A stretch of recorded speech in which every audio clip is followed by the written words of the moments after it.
Well, hello everyone. How are all of you? Hopefully you're all doing well.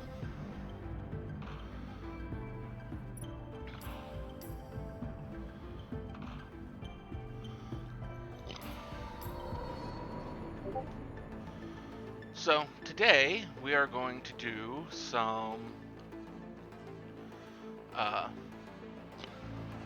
a visual novel called Kamigawa. It's based in the Magic the Gathering universe and is centered around a recent set called Kamigawa Neon Dynasty.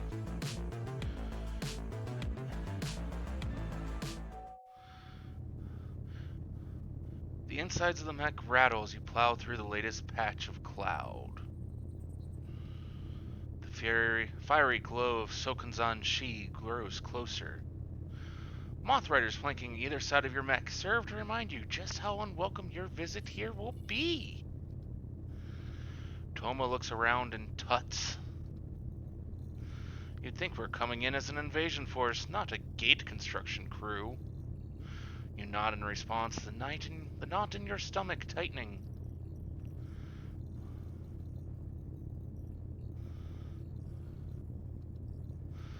Toma grins.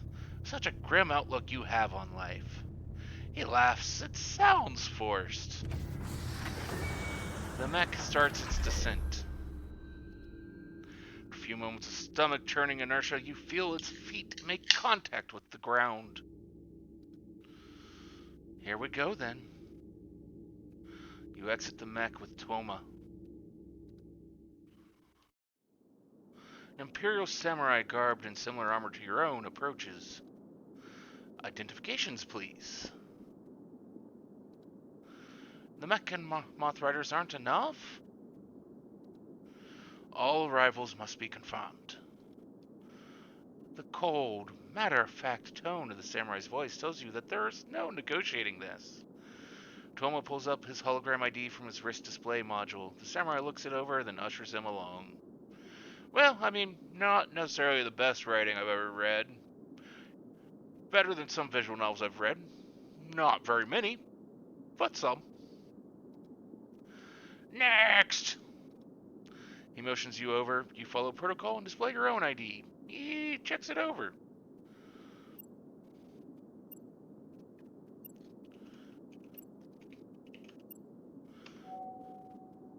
Illusion? Sir, continue to study your ID.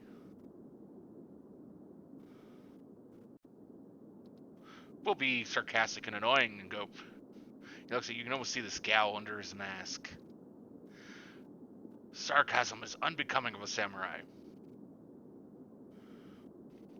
Well, A, you have your sword out, which is very uncouth and very threatening. Not the way it should be handled. Not at all. He lets the words linger in the air for a heartbeat. Tuoma coughs. The samurai waves you both through. Next! Come, we need to get a move on. Two of you leave Sokunzan Shi's landing pad and make your way through the cold streets.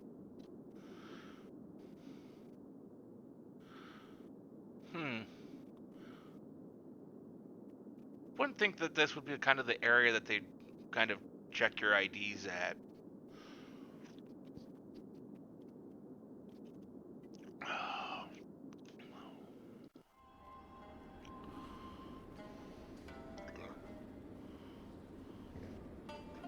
The artisans and tinkerers who make up the populace of Sokunzan Shi take notice of you in Tuoma. They point in your direction and murmur amongst themselves. Some close up their shops as you pass. Keep your wits about you.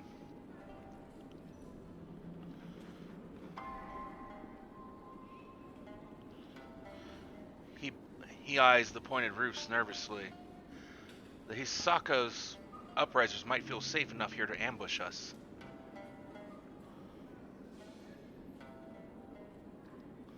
They should. We're in their territory now. Don't forget that, or you'll get us both killed. Sighs in exasperation. Keep in mind that Sokanzan-shi is the Saku's main base. You'll find no love for us from the locals. They see themselves as being one slight away from turning traitor.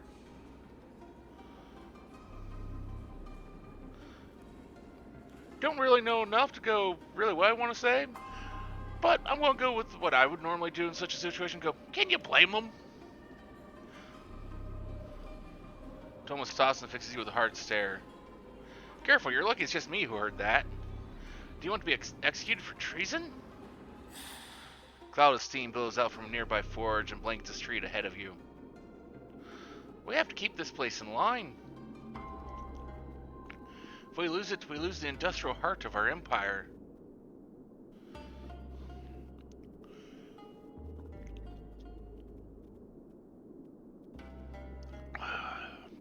Which that could be a bad thing if, say, Phyrexia ever rose back up and threatened the various realms again.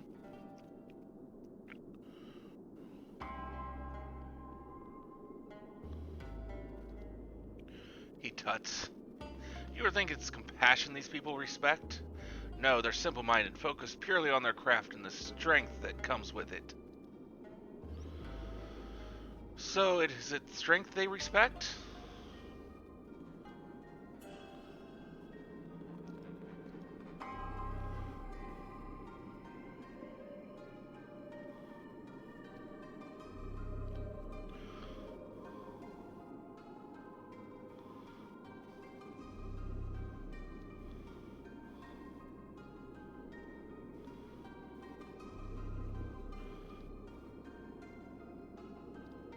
Of course, why do you think they haven't fully rebelled yet? They know the Hosaku are not capable of outright war. You're crossing one of the many small steel bridges that dot the central frozen river when a teenage boy, busy looking at some wrist hologram, barges into Toma. Ah! Watch it, you little urchin. He raises the back of his hand, clearly intending to strike.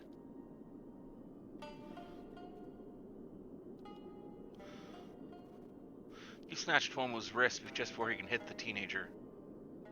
What do you think you're doing? It'd be unwise. You nod at a crowd of onlookers. What's unwise is diminishing my authority. He looks down at the boy. Be more vigilant. Now get out of here. The teenager bows several times, then runs off. Just as I was saying, there's no respect for us here. I doubt Hisaku would be so rudely jostled. Calm, Tuoma. Let's just hurry over to the merge. He sighs. Okay. You carry on walking as you pass a shop selling intricately detailed molds of Kyodai, another renowned kami. Tuoma stops and looks at you. You know, I wonder what the locals think when they see you.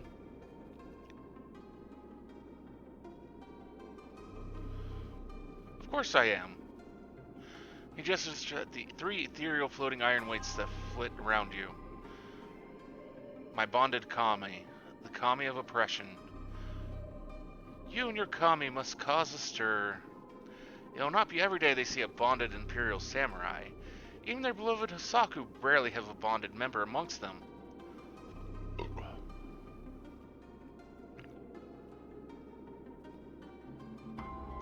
No, not at all. I think it'll actually come in handy. It has before. Round a corner and make your way through a metal archway into a courtyard. It's lit by the stream of molten metal that pours from a forge in the middle.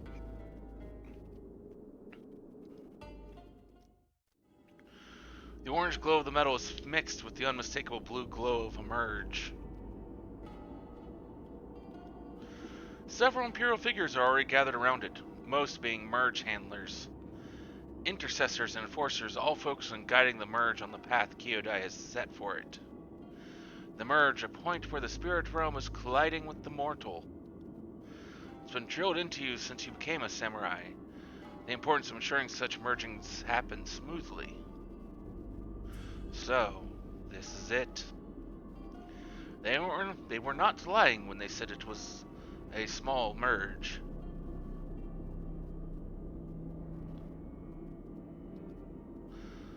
Someone remembers their history lessons.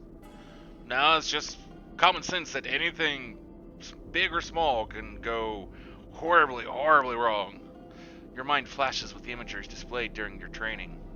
Whole villages and towns, a warped merge in the background, with corrupted dark kami pouring out of it like maggots from a wound.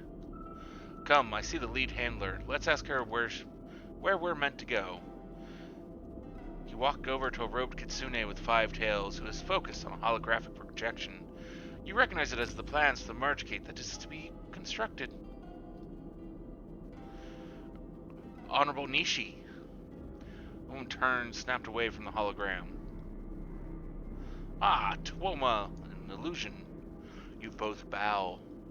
She closes her projection and reciprocates the gesture. I'm glad we have more support. I was told there'd be more of you, though. They're offloading equipment. We were sent ahead to ensure your team was free from trouble. She laughs. Can one truly be free from trouble in a place like this?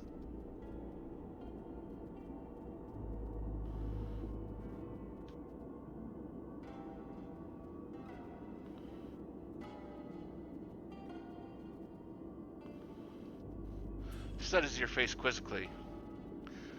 A philosopher as well as a warrior, Is that not the proper way of a samurai?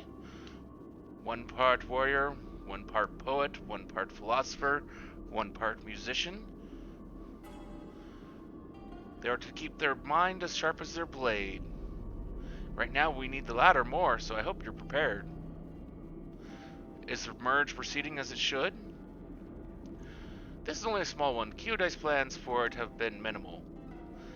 The gate will ultimately end up looking like a simple shrine in the style of our dear Imperial Court. Where are we needed? I think if you... She's cut off by a howl of wind, followed by the screeching crash of metal.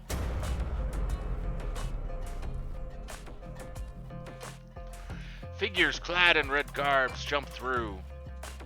Hisako!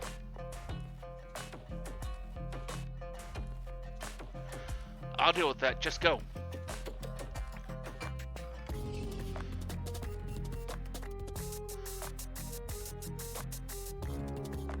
We're the only guards here.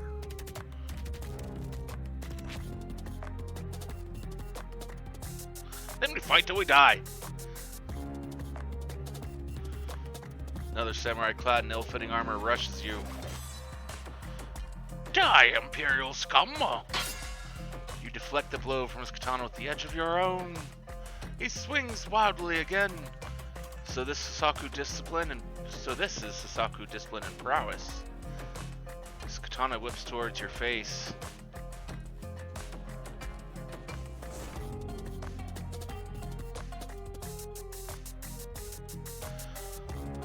You sidestep out of the way. His blade harmlessly cuts through the air. You level your own katana and one clean swipe slash the man across the chest. After a moment, the body tops the ground and is still. You look toward Tuoma.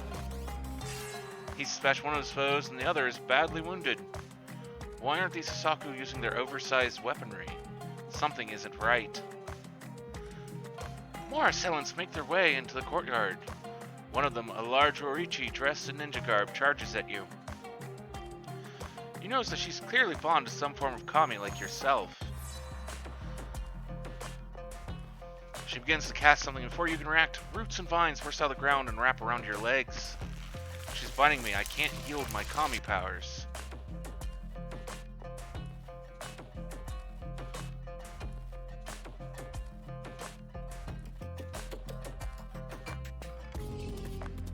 Swept roots his blade, allowing you just enough time to strike at the ninja. She dodges backwards but trips on her roots and falls. The roots and vines binding you fall away. Free once more, you go to finish off the ninja, but another samurai jumps in your way. With a quick slash of your katana, you drop them. There's too many! Where's our backup? Just then a cry goes out on the other side of the courtyard. You turn to see... Hisaku? There's no mistaking that the group now rushing to the fight are genuine Hisaku. They wear the distinctive fractured glowing armor and yield their framed, oversized weapons.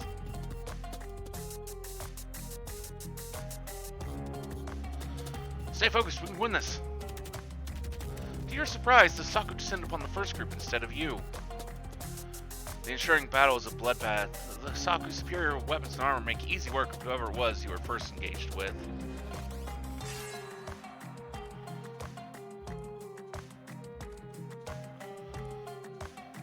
You see the ninja you tried to bind you start to get up. You place a foot on her scaly chest and point your blade to her throat.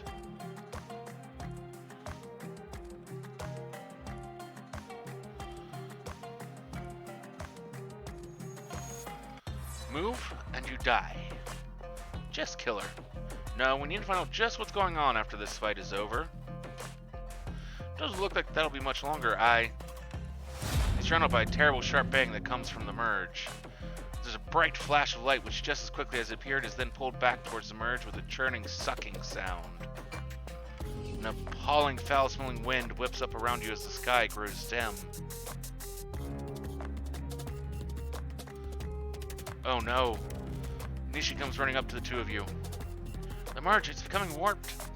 You look over the merge and realize with horror that it's no longer a peaceful collision of the realms, but a tear in the fabric of reality.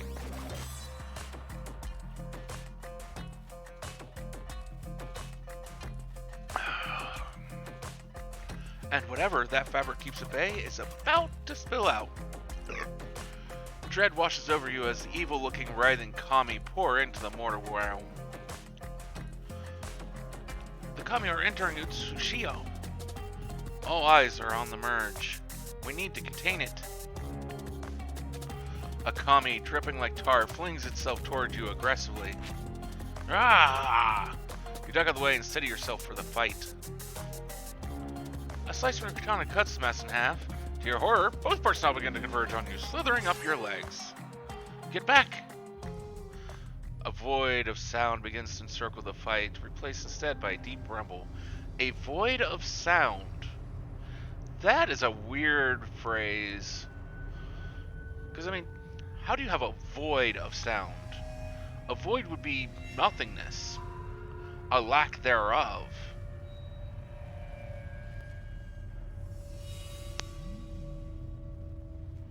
I mean, a deep rumble would also be a sound. So I guess what they're really trying to say is that maybe like all the sound around the fight disappeared and then a rumbling sound took the place of everything else? I don't know, that just reads really weird. You see the mouths of friend and foe move, but hear nothing.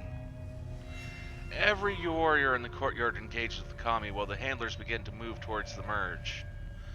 The grumble continues with growing intensity. The handlers begin to silently chant and push back the now dull red light and foul smell. The feeling of dread slowly leaves your body as you assist with the kami. And then the sounds of battle return. Is it contained? A woman stomps towards the merge, towering above many of the other soldiers. Almost, we thank you and your warriors for your aid, Renge. Nishi's body is tense, ready to fight again should the Saku re-engage. Renge, the leader of the Saku uprisers? What's going on?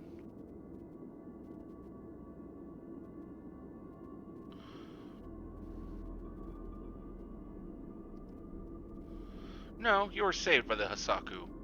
She points at the Orichi you still stand over. They're not part of us. Good thing I left one alive to question then. Nishi points at you and Tuoma. You two question her, find out what's going on. Hold on, why are we trusting the Hasaku? Look around, do we have a choice? So or is still just you and Illusion here to protect this merge? If the Hasaku are willing to help like they did earlier, then let them. I have to agree with her. She returns to Renge, who's still staring at you. Renge, we are grateful for your help. Thank you for putting the merge above politics. Don't think we're doing this for the sake of it. A warp merge is too dangerous to leave in the heart of Soken Zenshi. Please make sure to have a better handle on it from now on, eh? She bows before marching away. We should arrest her.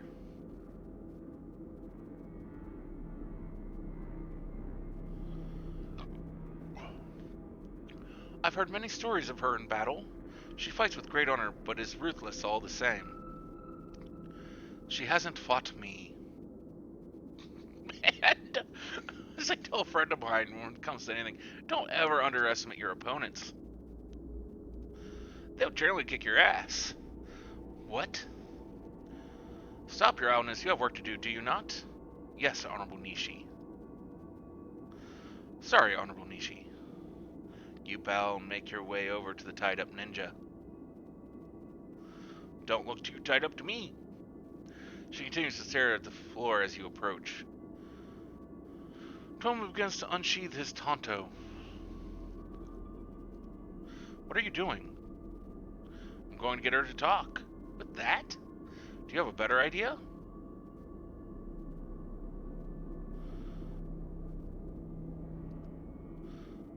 Cocks his head, seemingly confused. You don't have to start with violence. You can't be serious. I think it's the best strategy. He stares at you for a second as if he can't believe what he's hearing. Oh, wait. We'll try it your way. He steps forward and kneels down in front of the Orichi. You saw what happened to your friends. Tell us who you are and why you're here, and the same won't happen to you. Talking about violence rather than actual violence is a step in the right direction. I guess. My name is Asuga of the Order of Hanami. Little steam shapes float around her. They disappear in a puff, only to reappear elsewhere. Her yellow eyes meet yours. She's scared. My cell received a tip. They were told that the Imperials were going to use this new gate as some sort of bargaining chip. With who? With the Kende Futurists, granting them unlimited access to the enhanced magics to forge new. Her eyes lower and her tongue slips out as she hisses her words. Abominations. So, technology. You don't understand. They would have made unimaginable advancements with the help of the Sokenzan Shi artisans. They had to be stopped. You dress like Asaku uprisers to start a war. A merge that small shown of warp like that, how did you do it? What? No, that wasn't part of the plan. Our orders were to just to kill the Imperials and make sure the merge took place, free from Kyodai's influence. That went really well for you, huh? If the Hasaku hadn't shown up, we would have crushed you under the might of our kami. Tuoma smirks. Please, you Haname fools. And I had already killed scores of you before the upstarts arrived. She turns her head and says no more. Alright then. I see a capture tree near the merge. Let's see if we can explain what happened to the merge. You sit with Tuoma, scanning through hologram after hologram of capture tree footage, looking for images of the merge. The Sokenzan Shi capture tree archives are a mess. He slams his fist into the table. In the name of Kyodai, how are we going to find anything here? Patience, we must find whoever warped the merge. Are you sure about this theory? It can't be possible. Anything is possible. In the right hands, technology can really do anything. Something that warps merges can never be in the right hands. I fear you're right this time. Most times.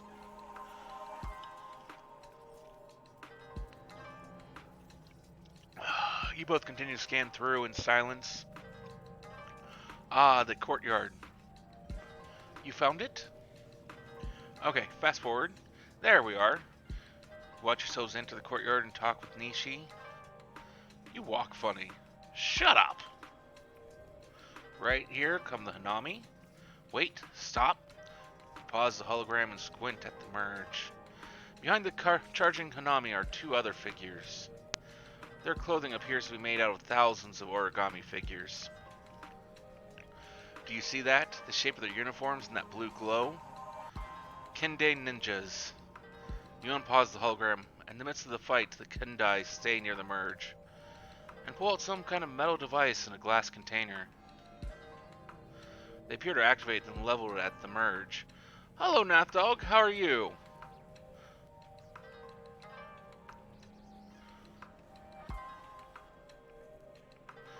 Moments pass. The Hasaku arrive and join in the fight.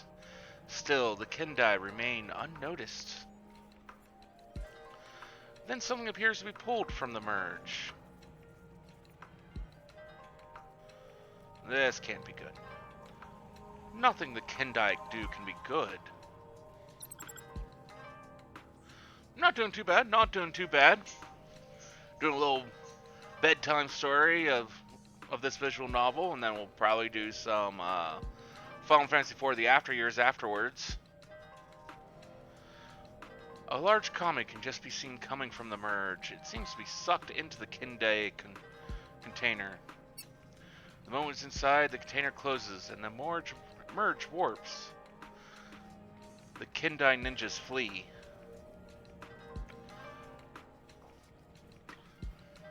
Did they rip a kami from the Kukurio?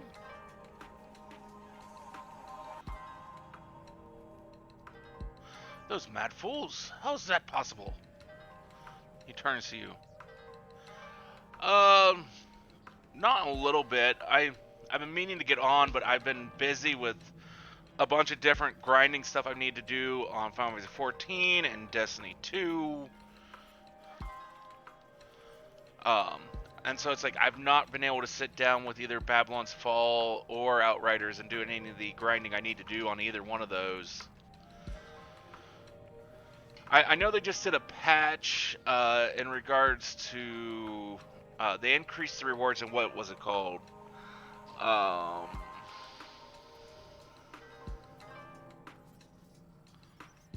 Can't remember the name of it.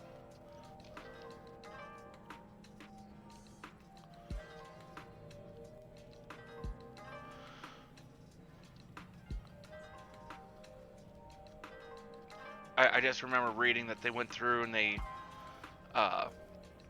increased the rewards available from it just because of the difficulty and the amount of time involved with it. Apparently it wasn't dropping rewards that truly equated to what they felt the effort skill. Yes, the trials. Although for me, anytime I think trials, I always think of Trials of Osiris, which is a completely another beast.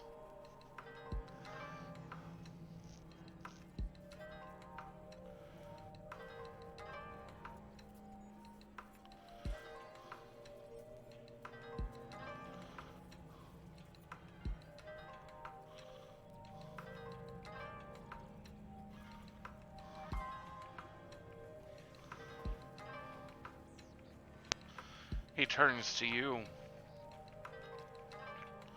We have to warn Nishi and the others immediately. The two of you race back to the courtyard. Nishi stands before you, scrutinizing the hologram. Do you believe this was the work of the Kindai Futurists?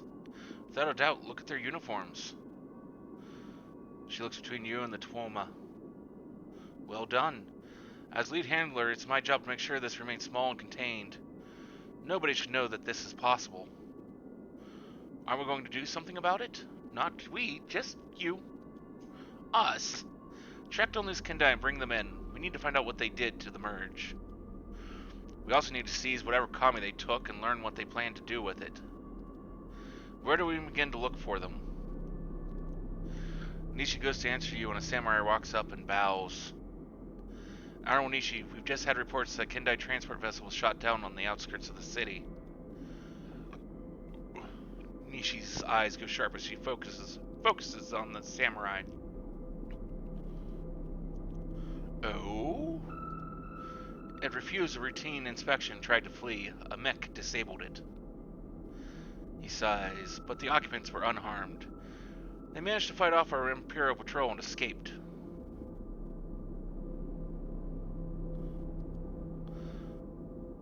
Samurai looks at you, then at Nishi, who nods in response. It appears they're heading to Tawashi. We suspect they're going to secure passage back to Otawara from there. Nishi turns to you. Well then, it looks like we have our answer. Go to Tawashi, find these Kindai, and secure that kami. In the meantime, I'll ensure the merge is still set to go ahead, and let the Imperial Court know about what's taken place here. Yes, Nishi. The three of you dip your heads at one another. You and Tuoma turn to make your way back to the landing pad. Our first solo mission. Not really a solo mission when it's two of you. How are you feeling about it? Maybe we stop and grab some tech from the armory? You and your technology. You have kami powers. What do you need tech for? A smart warrior never turns away a useful weapon. And that is very true. Never turn away a useful weapon. You prepare for your journey swiftly, knowing you have no time to lose. Renge and a tall Saku yielding an oversized blaster and katana stop you before you leave. I heard what happened to the merge, what the Kindai did and what they have. How did you manage to hear that? Don't concern yourself over such details. She gestures to her compatriot. This is Rai. I offer their services to you. What? Ray comes from Tawashi. They know both it and its undercity well. I can also pack a mighty punch. Indeed, I think they'll be of extreme value to you.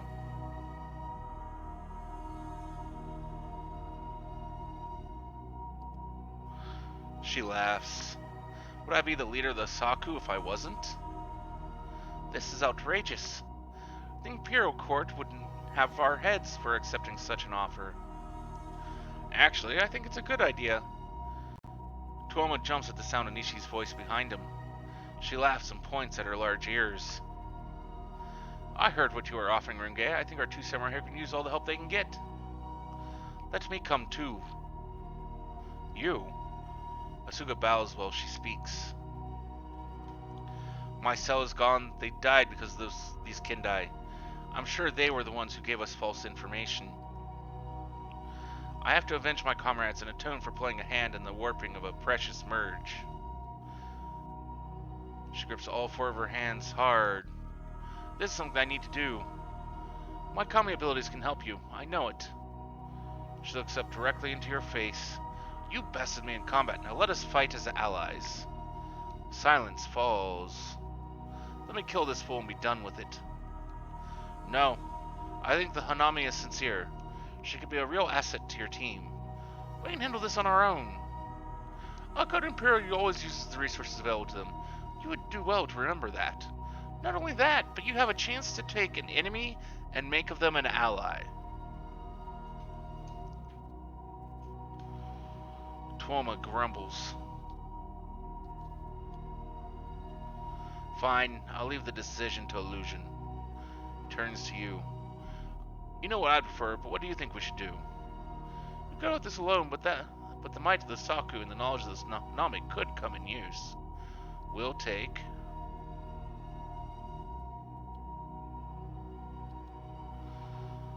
The two non-Imperials bow. Alright, time to fight alongside a Hanami. All I've done so far is crush you. I don't relish working for either you or the Imperials. It's my only chance for redemption. I want to be known that I hate all of this. I'm sure you won't let that be forgotten, Imperial. Right, we have wasted enough time here already. Come, let's return to the landing pad and make our way to Tawashi. As you step off the transport, the dazzling lights of Tawashi bathe you in their neon glow. The landing pad perches high above most of Tawashi, with stairs descending into the darkness and smog below. Spirits in their hundreds flit through the air like streamers thrown from a balcony. You take a deep breath. Fermented food, sweetened smoke, and pollution fills your nostrils.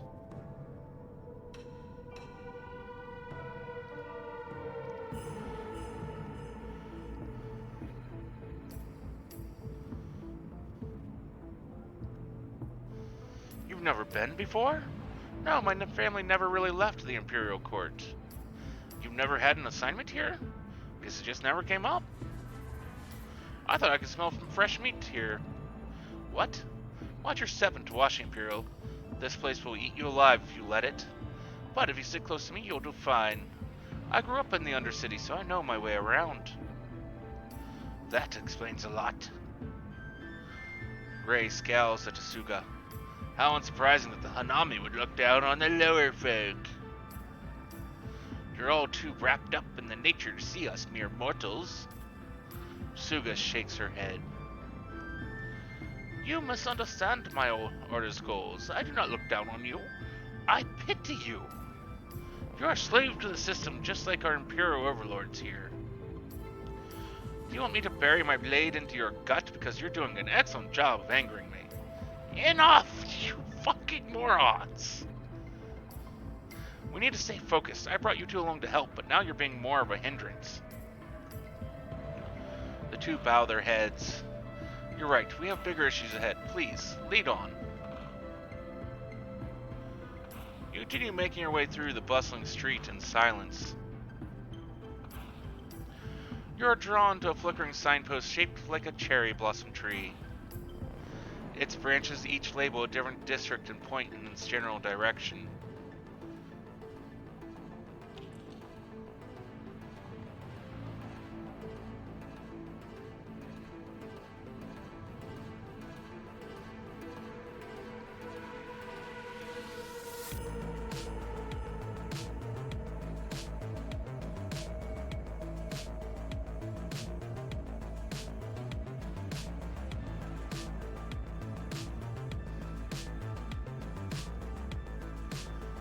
This sure shouldn't take long.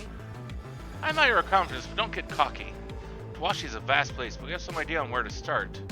Nishi did some digging and found locations where people might be more willing to talk to us.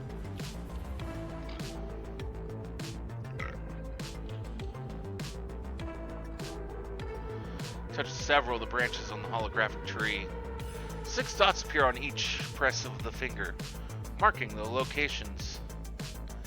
Everything here glows, even the trees. You begged to come along, and now you're complaining? Tuomo zooms into the first branch. It displays a noodle bar. First location, a noodle bar called Itachi's. The owner apparently trades for information. If anyone might know about the Kendai ninjas, it'll be him. Hey, I know that place. Itachi makes pretty great noodles, too. Tuomo rolls his eyes. The next branch shows an enormous metallic sozu. This communal fountain is a major thoroughfare of the city. It's likely Kendai will pass through it at some point. Another branch shows a distinctive Tawashi arcade. Now you're talking. Silence, just listen to me. The arcades are hubs for tech enthusiasts. It's likely Kendai would go in one to blend in. He zooms in on the final branch. Finally, we should visit the Shrine of Kyode. We may find sympathizers willing to talk. That was a lot to take in. I'm not sure where we should go first. Maybe I should ask my companions.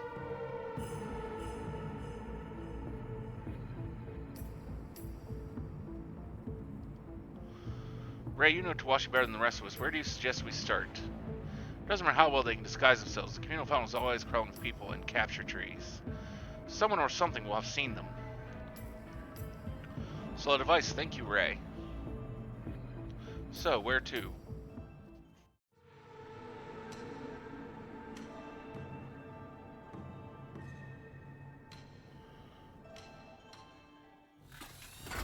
Blue glow frames the sliding door of this ominous-looking building. Faint, odd beeping noises also trickle through. You cautiously open the door and discover benches filled with wiring circuit boards, holographic blueprints, and various other alien devices. A black and white rabbit sits on a counter, twitching its nose at you. Suga visibly squirms in discomfort at the sight of this room. I've got a bad feeling about this. Me too, but it's worth investigating, unfortunately. So much junk tech lying around. Who owns this place? A door opens and a short moonfolk with huge colorful snail on her shoulders strides in. Another moonfolk with nervous look on her face hurries to keep up behind her. Maybe it was the input deadener that malfunctioned. I don't think that's it. No, of course not. It had to be the multi-layered Kami crystal synthesizer. I think the reason your new rice steamer exploded was because you used the Kami of volcanoes. Yeah, that would probably do it. Nonsense, the lava was an essential component. How else will the rice be instantly steamed? With steam. Steam, please. The two women come to an abrupt stop when they see you. What are you doing here? I dismissed the cleaners. I can tell.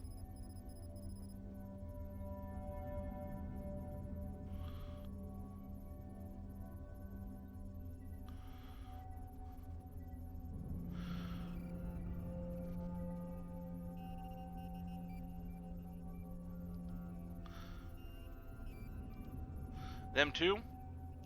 So it seems to me they are with us. But they are not Imperial Samurai.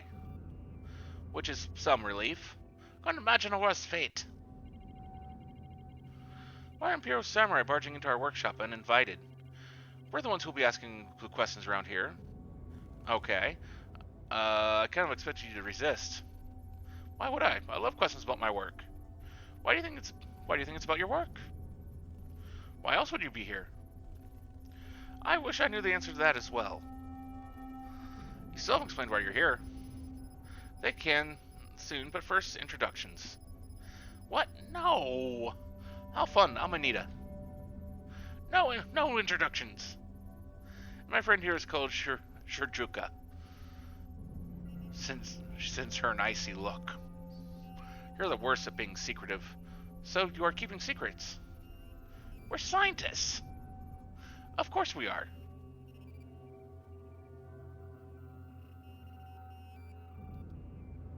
So we can ask our questions, the sooner we can leave. Okay, ask your questions then. Please leave. We're looking for a couple of fugitives. Looks at Anita, she seems to realize you're not here to ask about her work after all. They're Kendai futurists. Perhaps you know where we can find them? Ah, as if. I'm not exactly friends with Kendai, those close-minded fools. She sweeps one of her arms in a dramatic gesture, knocking over a delicate-looking device which Shurjuka barely manages to catch. I have nothing to do with the Kendai and haven't for many years. That's just what a Kendai fugitive would say. Nita throws her head back and laughs. Oh, trust me, it really isn't. Those big-hearted fools love to boast. So if you're not part of them, why are you here?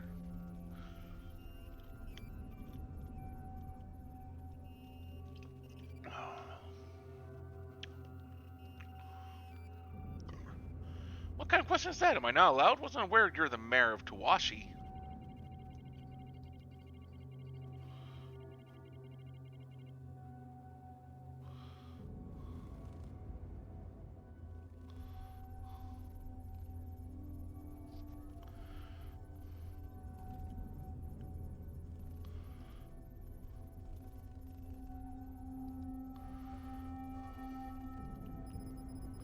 Ray laughs. Up until this point, I thought this was a nice place to do my work. He didn't mean anything by it, it's just... Odawara would be better equipped for this kind of research. Why not stay there? They don't understand my genius. I had to get away from there. Odawara was stifling me. You and Twoma exchange a look. I see. So you have no knowledge of the fugitives we seek? Absolutely not. Asuga leans closer to you. This woman is speaking the truth. How do you know? I know what to look for. I wouldn't be vouching for someone like her if I didn't believe it. Alright, we believe you. We do? You nod at him. I see, I guess we do. Of course you do, why wouldn't you? Great, now you can leave.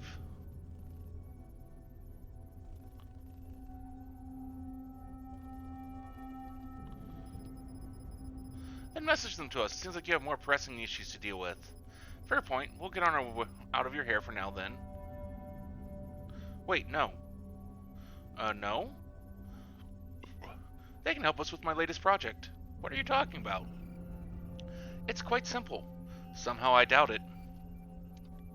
I need just one more piece to complete it. And what exactly are you making?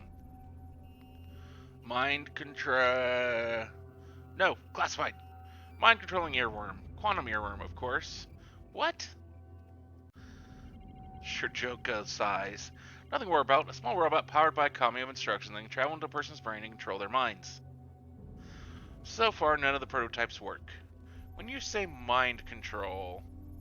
Oh, well, it's quite small, so not too much mind control. It can resurface catchy songs you've heard before, though. Sounds like torture. You turn to Anita. If we helped you, what would we get in return?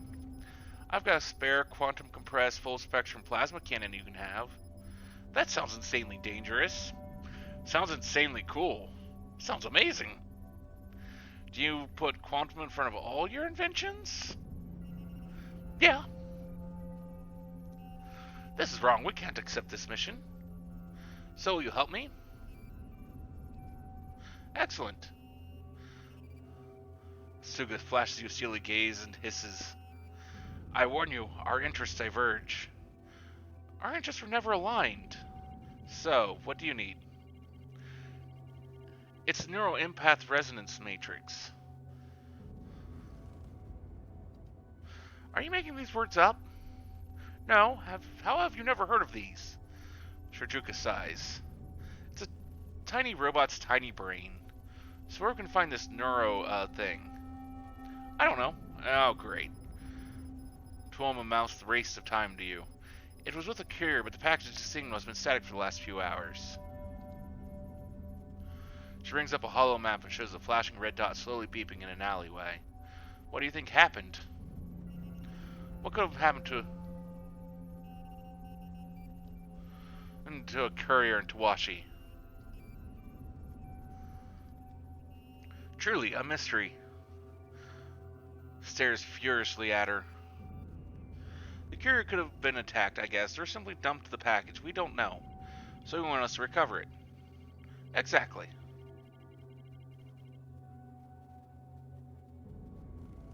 And if we're also attacked, aren't you samurai? You just fight them, no? Also, Shijuku is going with you. I am? Of course, we can't expect these simple folk to know what they're looking out for. Simple folk? Yeah, of course. Great, that's all settled. See you soon, then. Surprising strength and need urgently ushers your group out of the door and back out into the street. Awkward silence ensues. I guess lead the way, then. Shijuka rubs her eyes. Alright, follow me. You know the dark alleyway, the sounds of the busy streets are immediately dulled by the enclosed space. Suga sniffs curiously. There's blood in the air here. How do you know? It's thick and heavy in here. Away from people, the traces of activity linger longer.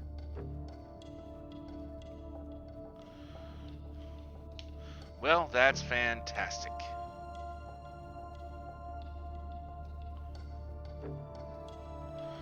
The others ready themselves for a fight. Shijuka slowly walks ahead. According to the reader, the pack should be just up ahead. Isn't it strange that it's still here? It's like the thieves didn't know what it was. The average layperson, the neuroempath resonance matrix just looks like a glass tube. Hopefully it isn't damaged. Carry on down the alleyway. A small commune of neglect oozes its maggot-like body under a large bin in front of you. It's here. You look around, more recent markings of struggle. A battered metal container and a broken baton lie in front of you. The courier was definitely jumped. Probably by a Reckoner gang looking for an easy score. This metal container held the package, but it's no longer here. As you said, they may have tossed it. Tuoma, search the area. Me, what about you? I need to keep watch. Well, what about them? He points to Rei and Asuga. I'm more likely to break the package than help. And I refuse to help any further in this endeavor. But, stop complaining, it's searching. Unbelievable. Grumbling the whole time, Tuoma begins to dig through the rubbish in the alley looking for the missing package. That leaves you with Shijuka.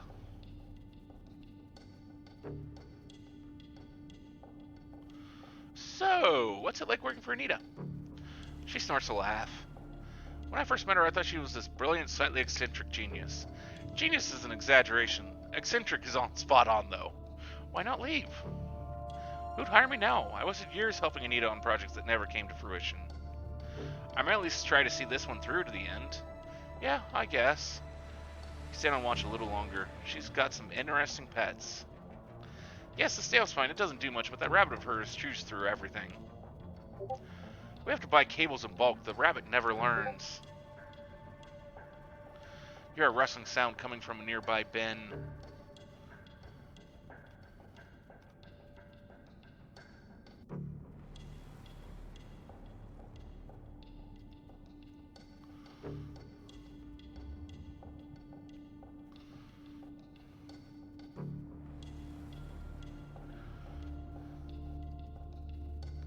I've got it. Shows you in Shijuka a battered package and rattles it. It's glass! You moron! Careful, you might break it. Whatever, here, take it. thrusts the package into her hands. Shoko opens the package, inspects its contents, then sighs. The shock-absorbing foam did its job. Everything is intact. Great, let's not linger here any longer then. You head back to the workshop. Back inside the workshop, you see that Anita has cleared space on a nearby bench. You're back. Did you find it? We did. Anita looks surprised. And quickly, too. Thank you so much.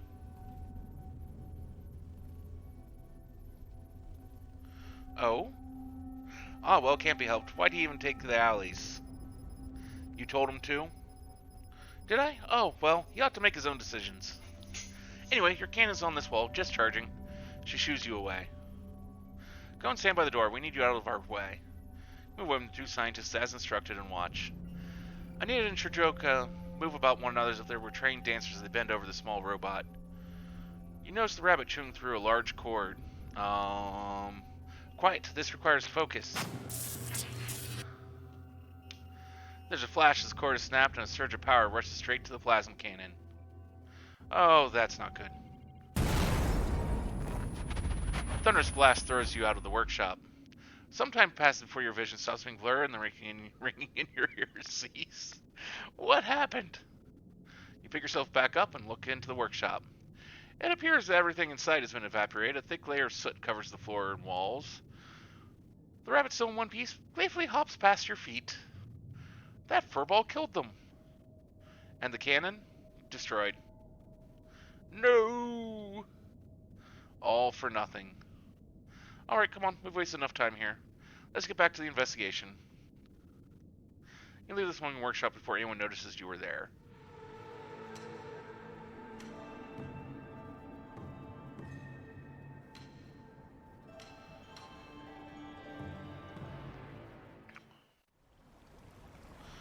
You follow the alleyways, ascend staircases, and cross numerous streets for what feels like an eternity as you make your way to the center of the city.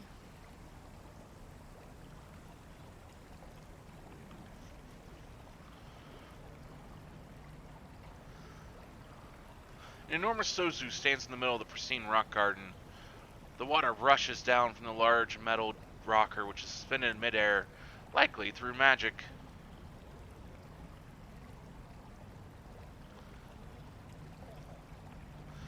Advertisements light up the flowing water. Every 15 minutes, the rocker tilts, filling a large pool which sits underneath it. As the rocker finishes its tilt, harmonious chimes sound out across the courtyard. What a shame to cover something so beautiful in horrible adverts. Still, other than the Seiju district, this is my favorite part of Tawashi. We are agreeing something there, Hanami.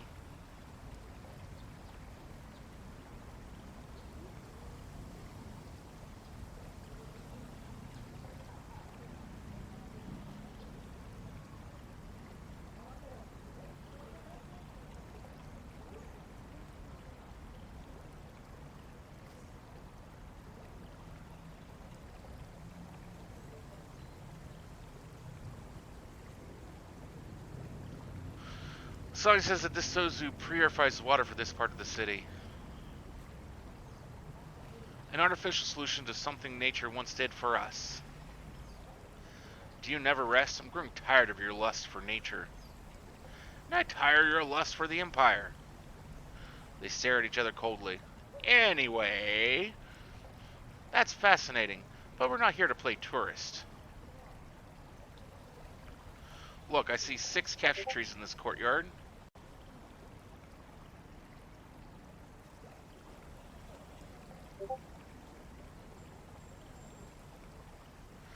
Short of stopping everyone here in the tracks and having to have seen 2 ninjas, I'd say yes. Let's find the nearest control point. This is going to be a hassle.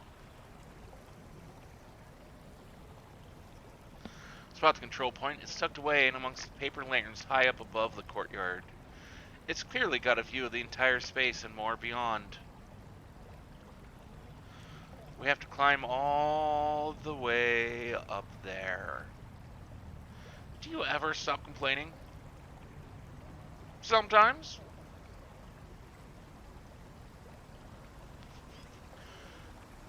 Now listen, when we get up there, how should we approach this? Those in the control tower might not trust us enough to let us in.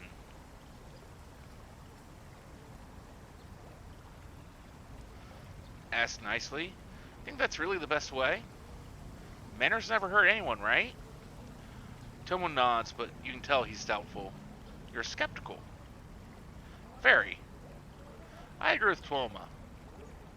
They shudder. As much as I hate to. But we should be direct. Trust me. If I must. You climb up the seemingly endless staircase to the door of the control point and boldly knock. No response comes from within. Open up. We're Imperial servants that demand access to your capture tree footage. Some time passes with still no sound or hint of movement from inside the control point. Stand aside, I can break this door down. No, just wait. Ray tuts. Fine.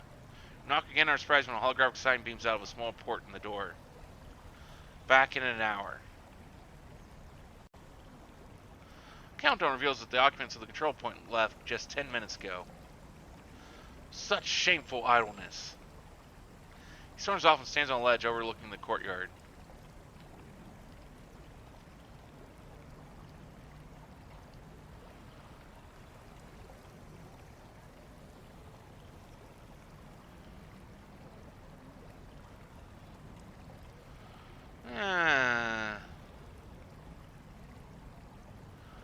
Looks like we won't have to. What is it? I found them. The Kindai? No, well, maybe. Rush forward to see what he's talking about.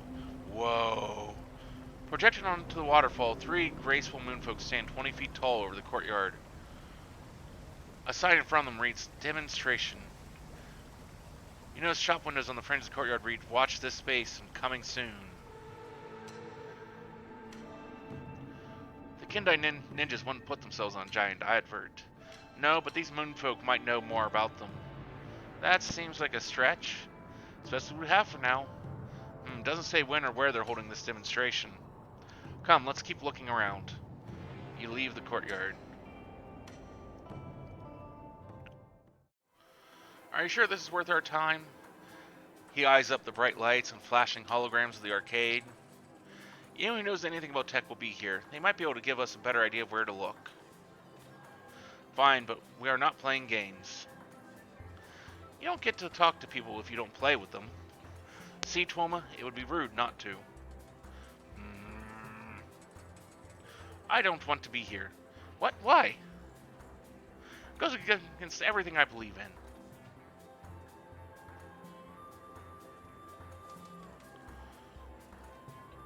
You came to help us.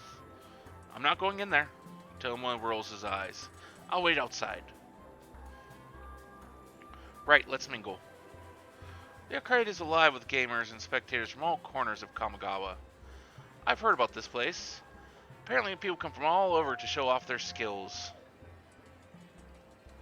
I've always wanted to see it. You've seen it. Can we go? No, we need to do a loop and look for the moonfolk.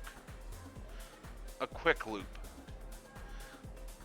Scan the room and the faces of the many different players.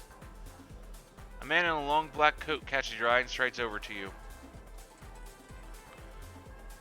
You look tough, but are you tough enough for holo cards?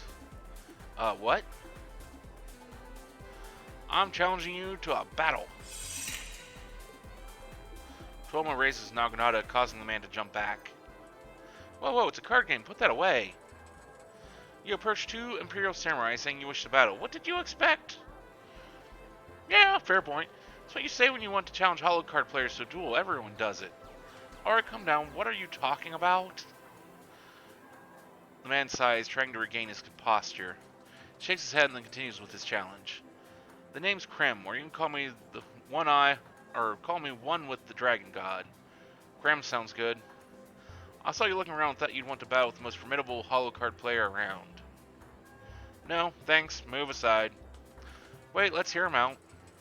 What, do you even know how to play holo cards?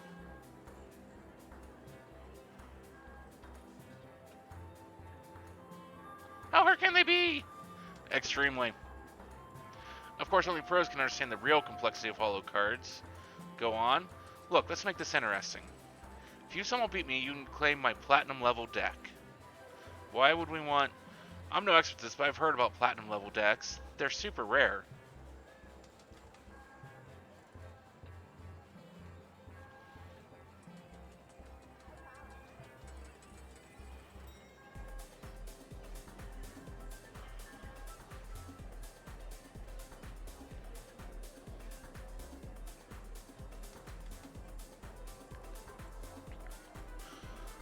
It could come in handy. And you just give us your deck. It's how these battles go. The defeated must hand their deck over. But I don't have a deck. That's fine, I'll lend you my gold level 1. That puts us at a disadvantage, no?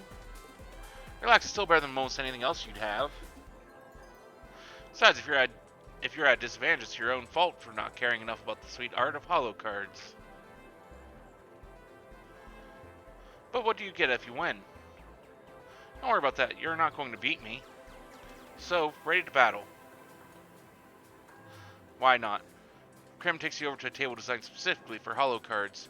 You sit facing each other. He places his thumb over the fingerprint reader on the table. The table comes to life as hundreds of holographic card decks suddenly line it.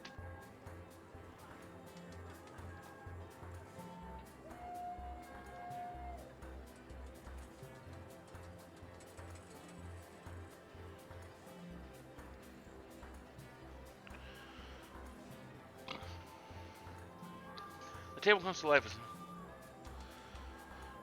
These are all your decks? You know it. A lot of them come from past battles. They're my spoils, as it were. Your confidence in beating this guy diminishes significantly. Alright, let's get down to business then. Goes over the rules of the game with you. That seems really simple. It's not the core rules that are the challenge, but the effects of the individual cards. That's how you get the real strategy going. That's absolutely how Magic the Gathering goes. I like your confidence. Picks up golden deck and flicks it in your direction. As you pick it up, the cards flash and begin to shuffle themselves. I'll go first to help you show you how you play. Places a land card from his hand, then taps it and puts down a simple creature card. It's a sentient cheese fondue. If it successfully attacks you, it gains a growth token. What? After 3 tokens are placed, it becomes a full kingly cheese fondue. Okay. You don't want that. Understood. How does a fondue become kingly?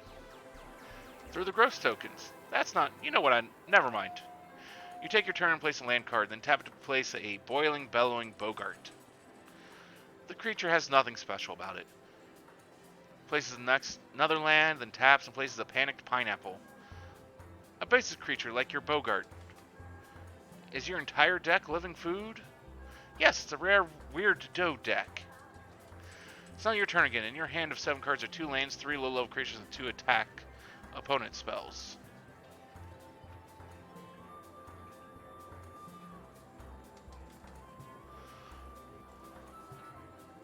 Play another land, tap both, and put 2 more low-level creatures down. Are you attacking? No. A slow start, nice and cautious. More rounds pass, and you continue to build up your forces, successfully blocking many of Krim's attacks. But you're never able to use them to attack, as he always has more to block with.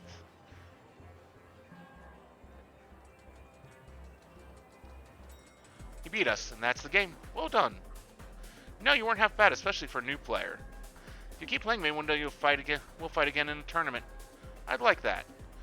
The two of you bow to one another before Krim leaves the arcade. Finally, can we get moving now? 1 second, what's that over there? You spot a big crowd in the dark corner of the arcade awash in a dull neon glow. A sign hovering above the crowd reads Shonen Heroes Costume Contest. Shonen Hero, who has a name like that? I'm sure it's his professional name. Seems like he's here a lot. Professionals can have names like that these days? Life outside the Imperial Court truly makes no sense anymore. You spot the Shonen Hero at the head of the crowd. Come on up, don't be shy. The best costume of the day will win an unbelievable new piece of tech. New tech? You think you got it from the Moonfolk? It's possible, let's check it out. You head into the crowd, people from all walks of life dressed in costumes of varying quality. These folk are really talented. What are they supposed to be? Different characters from different Hollow shows and stories. A bright light lands on Tuoma. Oh, you look at this guy's costume. It's so realistic. If you won the contest, we might see what the tech is. I have a bad feeling about this. Come on up. Go. You push Tuoma, who rolls his eyes and reluctantly makes his way to the stage.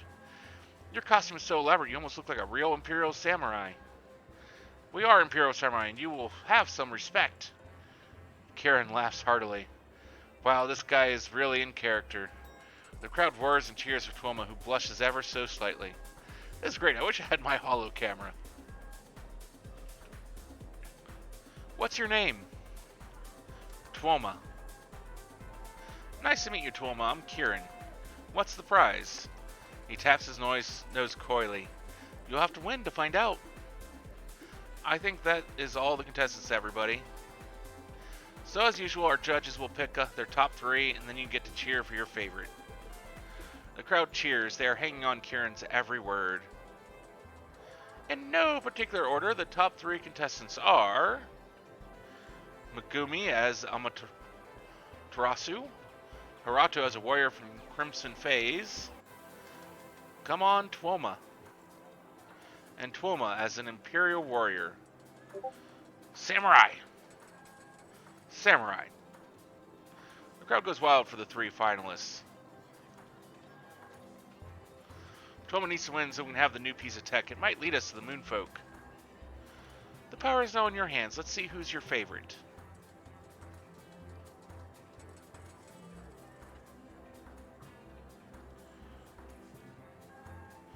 Please give it up for Megumi.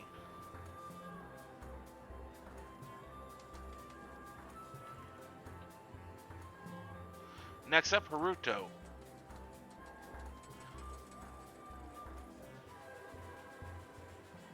Tuoma has some tough competition. And last but by no means least, Tuoma.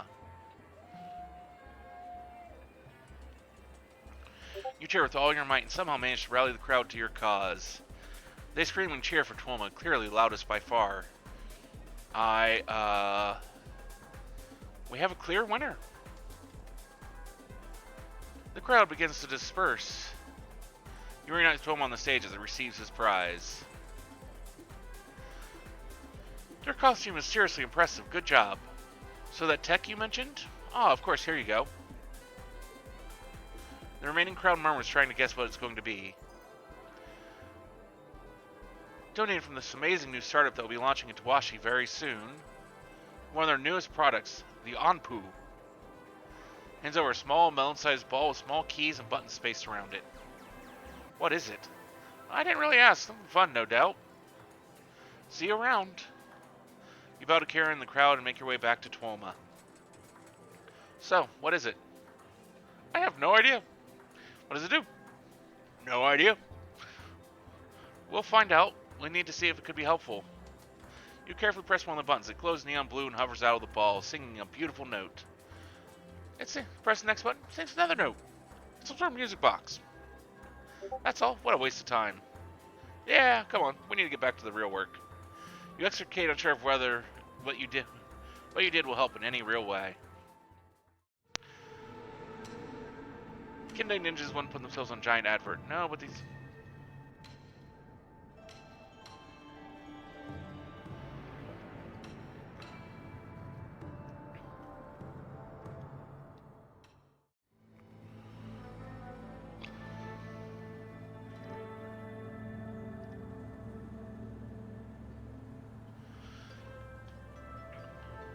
The journey to the Boseiju district is long and arduous. Many stairways which help guide you over the outer roots of the Boseiju tree. Eventually you arrive at the platform that Kyodai Shrine rests on. What a view!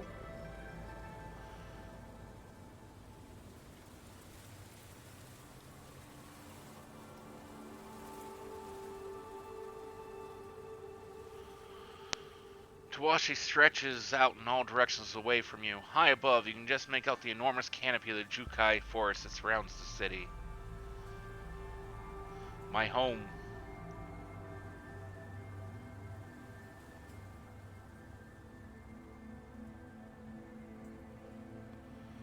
This must be hard for you, Asuga. She looks down the back up and meets your eyes with a steely gaze. No, if anything, coming here has reinvigorated my loyalty to the Hanami cause. Great, that's the last thing we need to do for this radical. Toma breathes in the fresher floral air and you see him visibly start to relax. I have visited this shrine many times. I've needed guidance and comfort. I've sought Kyodai out.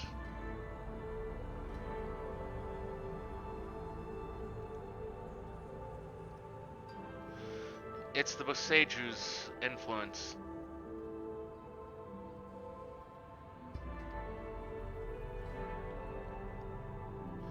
It's the great Kyodai's influence. You'll never understand, Imperial. I think it was more dull than serene. You Hasaku traitor, this is a sacred place. Keep your nonsense in check for once. But then I'm going to see your pretty face scrunch up when you're angry. Tuoma blushes. Ah, enough. Toma clears his throat. It's the most serene spot in the whole of Tawashi. It's an imperial oasis of order and decency in this hive of inequity. You each bow outside the gate to the shrine before entering. Inside the large shrine of Kyodai, made of pearl and inlaid with gold, stands proudly in the meadow. A small crowd of people mill around, lighting incense and offering up prayers. You follow suit and light a stick of incense, placing it under the shrine and offer up a prayer to Kyodai. Rei offers no prayer to Kyodai. They stand merely watching you and Tuoma in your moment of reverence. Asuga takes a stick of incense and lights it, but holds it towards the Seiju tree and offers it a prayer instead. An annoyed-looking trader passes you, talking aggressively into a communicator that floats next to his ear. You're serious? They've closed my stall? How is that possible? I was given a notice this can't be legal. A keeper of the shrine gestures for the man to be quiet, but the man merely waves her off. That man is destroying the serenity of this shrine.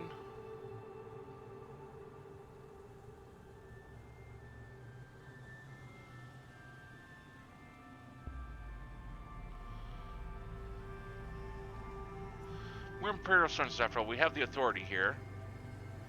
You guys will help blow off some steam. The man passes by you again, swigging from a flask.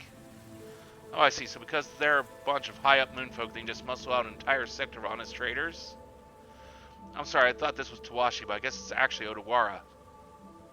Did he mention moonfolk? Oh, it could be the same ones that were being advertised. Maybe he knows when and where they're going to be. You quietly approach the man whose face is growing redder with every outburst. So how much compensation can I expect, eh? Nothing. This is an outrage. I will take this up with the precinct overseer, you can be assured of that. No, I will not have a pleasant day. I will have a terrible day, and I'll make sure you have a terrible year. With that, he flicks his wrist, and the communicator shuts off and flies into a pocket in his coat. The disrespect. He turns and begins to storm off, nearly barging into you and Tuoma. Watch where you're... Samurai? Excellent. Perhaps you fine upstanding Imperials can help me.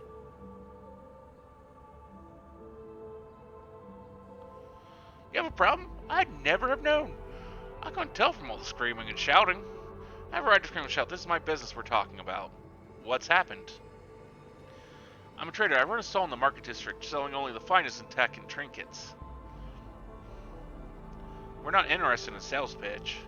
Right, of course not. Anyway, I just found out that entire section of the market is being closed off. And of course, it's the section with my stall in it. Why is it being closed off? The trader looks at Rei as if only just noticing them for the first time.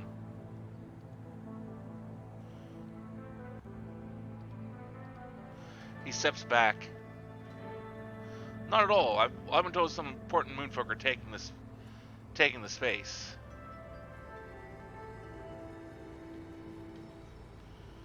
No warning, no compensation. How am I, a Tawachi citizen, treated worse than an Odawara moonfolk?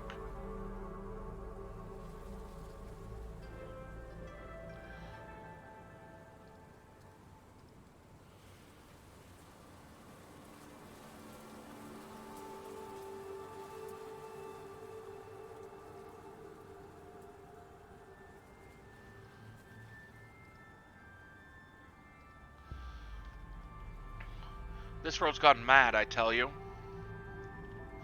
Asuga rolls her eyes. My people were banished from our homeland to make way for someone like this. Just as with Ray, the traitor only now seems to notice Asuga standing there. He backs up further. What is this? What's going on? These two don't look like Imperials. I've never received a nicer compliment. Aye, we're much tougher than an Imperial. Tuomo waves his hand at them. We're asking the questions here.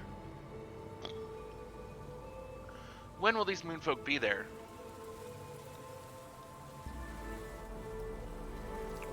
They're apparently setting up now, or currently doing it. I don't know. It's today either way. Look, can I go? I might as well do something with my newfound time off.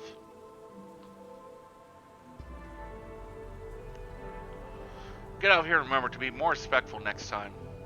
Yeah, whatever. He leaves the shrine. Alright, so I'm going to comment that these moonfolk are the same as the ones we saw on that advert. It's not a lot to go on. Agreed, we should check in at that noodle shop to make sure there's no other pertinent information. Agreed.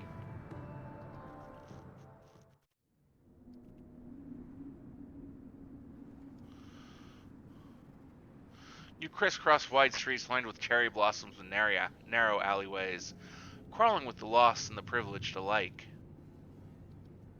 Spirits, kami, and mortals mingle amongst the crowds that grow and recede like tides in the city. How do people know what time of day it is in this city? Must be hard to grow up here and never see the sun. Ray rolls their eyes. The soft glow of the lights becomes like a sun to us. I hate this place. Finally, something we both agree on. I hate it more now. Tuomo pulls up a hollow map. Ray holds back and points down an almost pitch-black alley. This way is quicker. Not according to the map.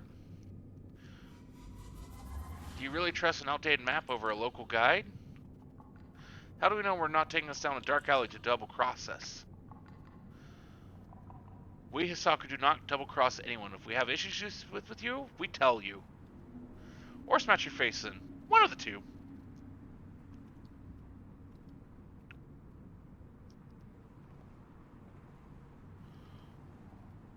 Tristlo knows the city better than an old hollow map. I think we should go that way. Tuomo's nostrils flare. Fine.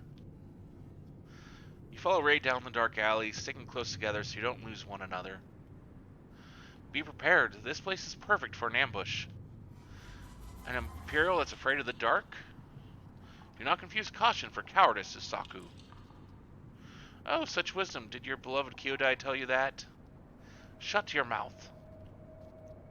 Both of you be quiet.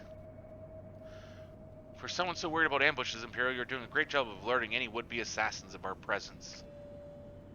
He does do that. Tuomo mumbles to himself. You just watch us get lost. Oh yeah? They point down another alley. Peeking through the darkness is a flashing sign with the word Itachi's. You enter the empty noodle bar. A little bell on the door chimes.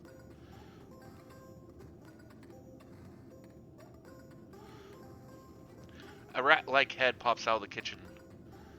I thought I smelled guests. Itachi! Itachi opens his arms wide. Little Ray, it is so good to see you again. You look well.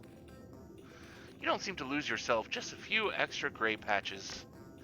Tomo leans over to you. Little? Ray takes a seat at the counter. Hey, don't get comfy. Oh, trust me, we'll be here longer than you'd like. How may I help you?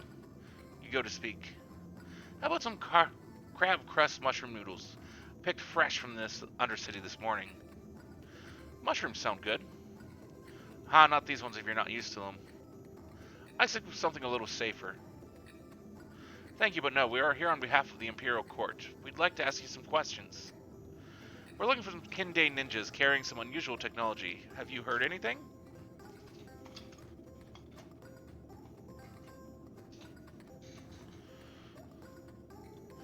You're presuming my information is free.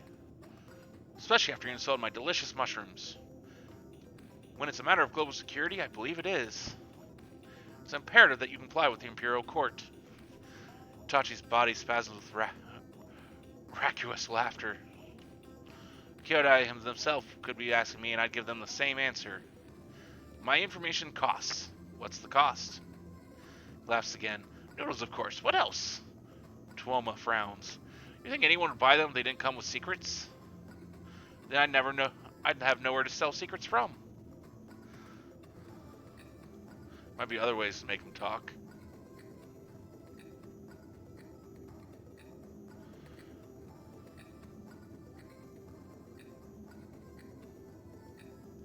Fine, well, we should take a bowl of the crab crust mushroom noodles. Suga licks her eyeball with excitement. I love mushrooms! Then you're in for a treat. Turns back to you. Just the noodles? Just the noodles. Be right with you. You wave your electronic coin purse over a scanner and it makes a pleasant wind chime-like noise. Tachi jumps into action, flying around the kitchen like a master dancer who's practiced this routine his whole life. He places 4 bowls of hot mushroom ramen in front of you. Thank you, Itachi. Now, sit, eat, and listen. I hear whispers of strange moonfolk appearing in town. What's strange about them? A question will cost you 1 onigiri. But... Tachi goes to pat Tuoma on the head, but Tuoma slaps his clawed hand away. Tachi shrugs. Secrets ain't free. What aren't you understanding? But we bought your food. Then ask more questions. You sigh and swipe your coin purse over the scanner again. Thank you, young one. Tachi seems to pull a few onigiri out of thin air. The moonfolk are of particular interest due to the technology they carry. Many describe it as beyond wonders, more advanced than any they have ever seen. Suga bangs her fist on the table and hisses. It has already begun? Where were they seen? Tachi waggles a clawed finger from side to side. If I told all my secrets in one night, you'd never come back. I think you're already full of both food and secrets. Now finish up your noodles and get out. Tuoma goes to get up, but you stop him and shake your head. Let's go somewhere.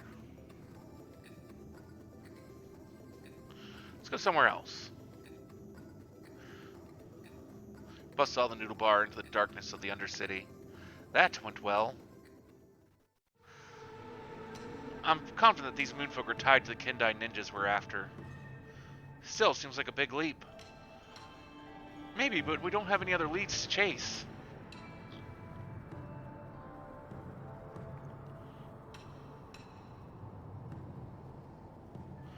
Maybe, but we don't have any other leads.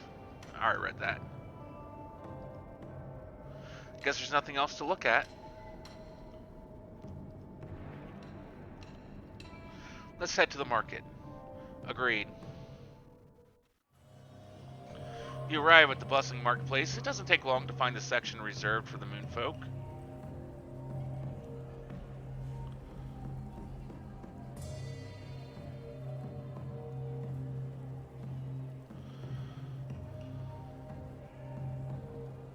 A large floating stage surrounded by powerful lights and voice projectors is just making its way back to the ground.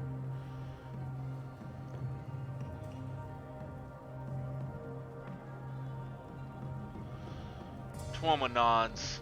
This is strange. It's not how I'd expect the Kindai to act. Thank you all for coming to our demonstration. May you continue striving for new innovations and discovery.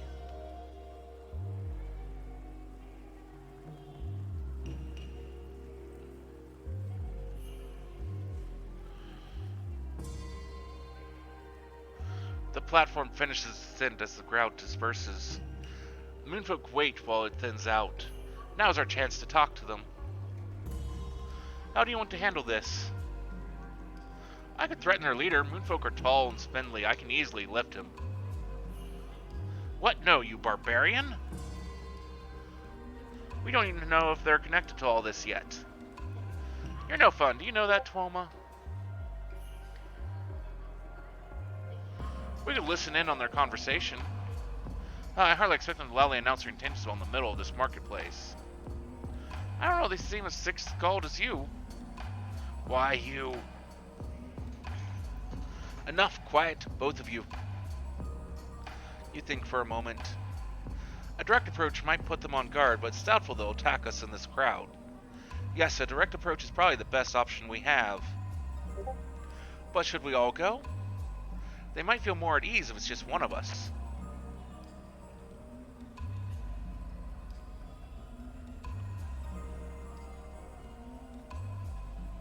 Alright, sure, I'll stay back here and cover you.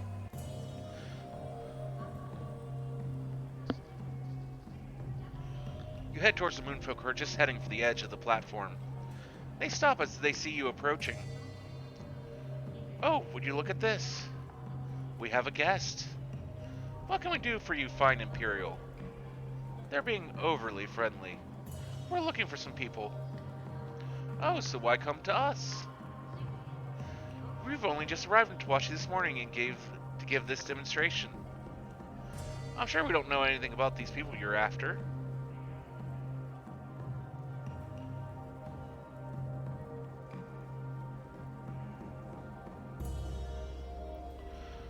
What should I ask them?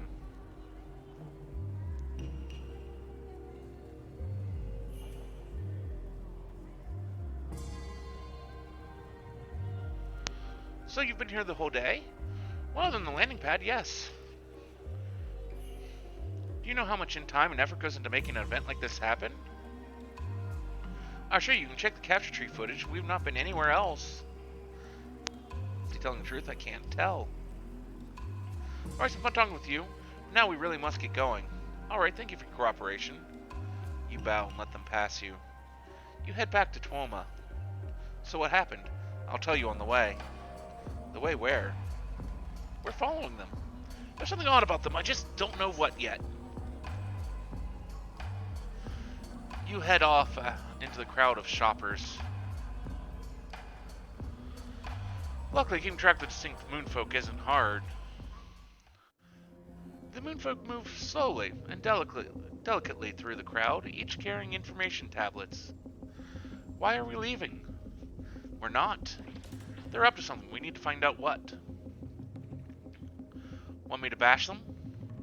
No bashing. Come on now. Come on. Now's the perfect time to eavesdrop on them. Why do you think they'll just blurt out their plans? They do in the holovids. This isn't a holovid. We just threatened to bring them in. If they're suspected of endangering the merges, we'd be cleared to do it. You think we can take them? We're strong enough. You disperse into the crowd of shoppers and traders.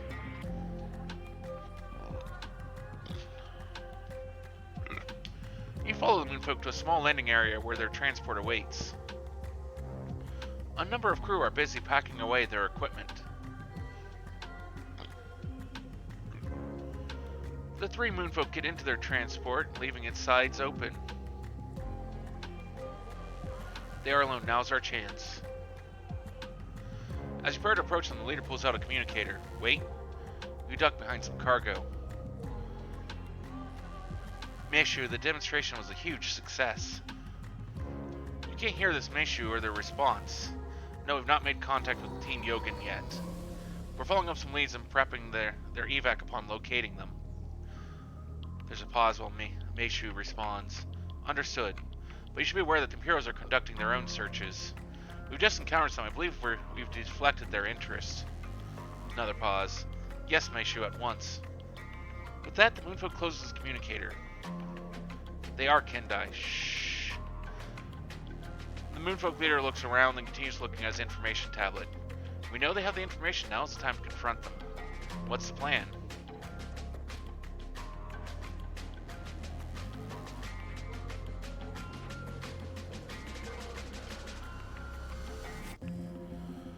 You follow Suga into the shadows and creep around after the futurists. The two of you get into position and then descend upon the Kendai. You grab the leader while Usuga grabs the other two with her forearms. With your blades at their throats, the moonfolk look at you wide-eyed and full of rage. What's the meaning of this? Tell us what you know, and we'll let you go. You dishonorable swine. Less insults, more information, please.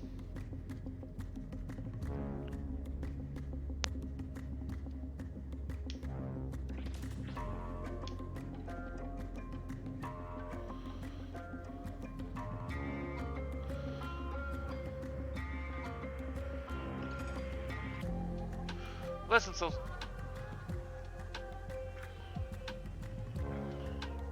The Knight stares at you for a moment, then sighs.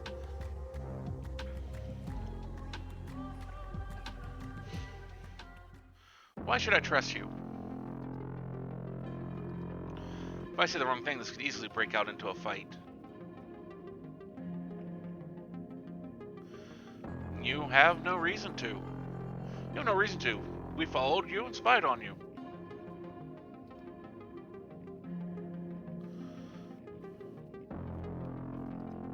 But you and I both know that pulling Kami from the merge crosses a line.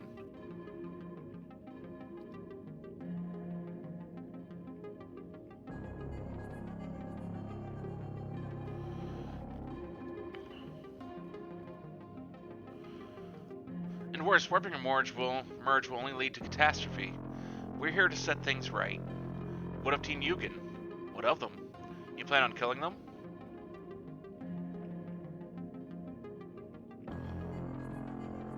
I give you my word that we will not. Ha, your word, the word of an Imperial is meaningless. But I believe you're being sincere. Know that I do not expect my comrades to go peacefully. I do trust that you'll do all in your power to make that so. And what about us? What would you like? To be able to leave the city in peace.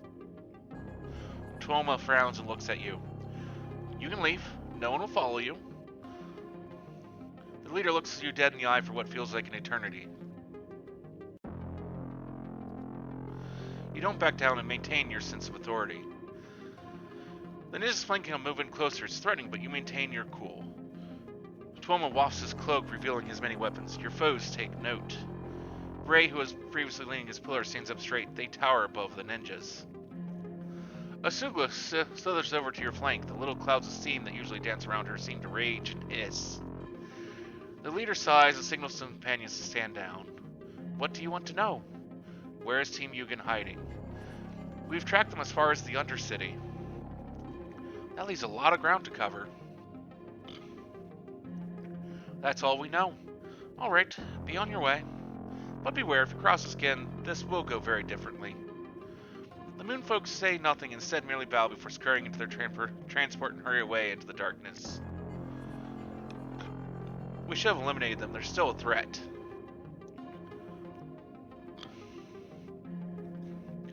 It would cause too big an incident between our factions. Come, let's make our way to the Undercity.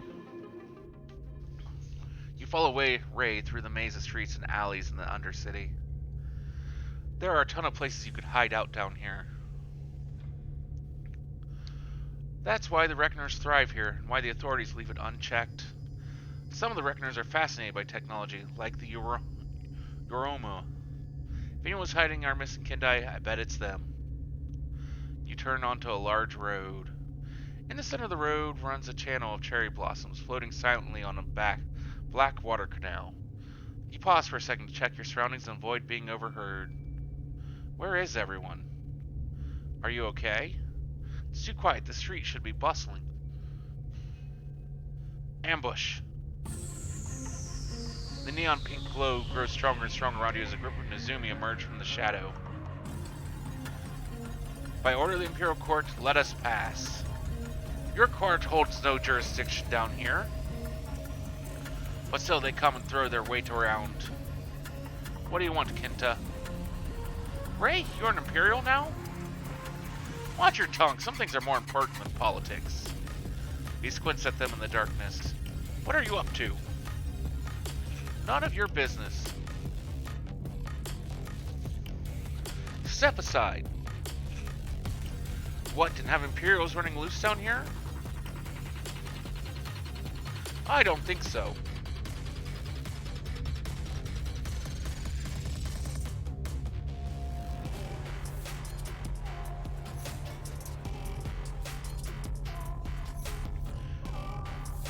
He clicks his purple glowing gauntlets together. They whir and his palms light up.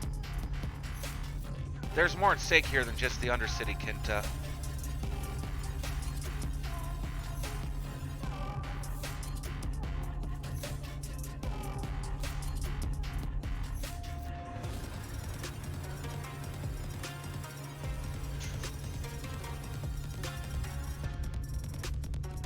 He squints at you. We're outnumbered here. I'll have to be careful. Go on. That's all I can say. Oh well, if that's the case. He resumes his stance. Wait. You know they're in the city, and if you help us, we'll clear out faster. He thinks this over. So we help you, and you get out of here faster? Exactly. Tell me what your mission is. I'll decide if it's worth my time. It's classified. Tuoma?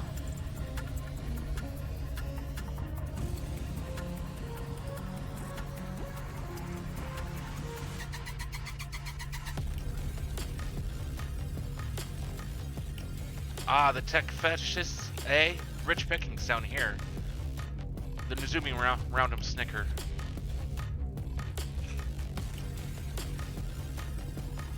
Hand them over to us and when you find them. I can't do that. Then no information for you. Come on, Kenta. You look like formidable warriors. Let us work together.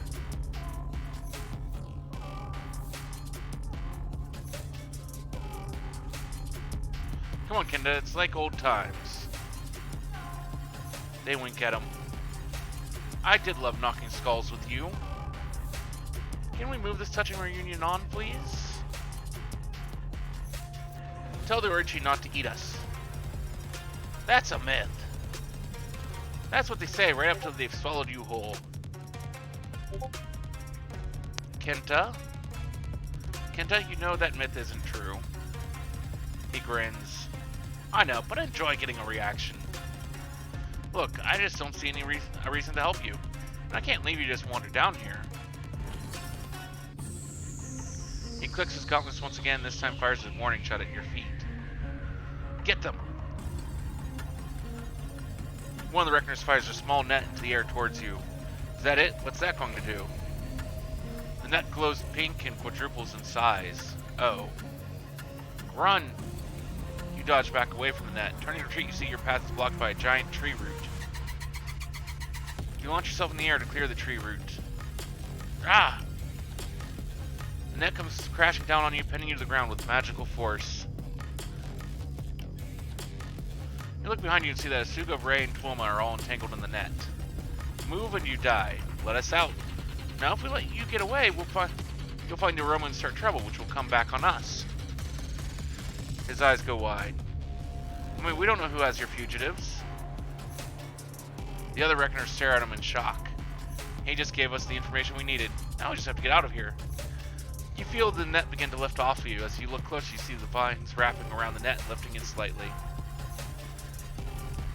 Suga is deep in concentration, summoning her kami powers. At the same time, Ray produces a pretty red parasol. They poke it through the net. The parasol whirs as they open it up. It glows hot and orange with magic and slices through the net as if it were paper. Go, go, go! You take off running away from the pink glow as fast as you can. You dive and duck and race down the winding dark alleys until you reach a clearing free of pink light. We need to move fast. Tuoma pulls up a hollow map. Each Reckoner clan has their territory. This area here is generally under Yoroma's control. Though Kiba are clearly scared of starting turf war of the Kendai fugitives. If they know what the Kendai possess, then they'll know how dangerous they are. They'd be fools to get into a war with Yoroma now.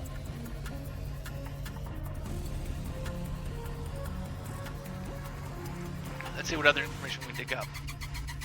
Though if even the Kiba are too afraid to talk, it might be hard to get it out of people. Where to start? Go to the bar! Liquor tends to open up people's tongues. Or loosen people's tongues, I should say. You enter the dim and dingy sake bar. The shady occupants are bathed in the neon glow. Tuomo tenses beside you.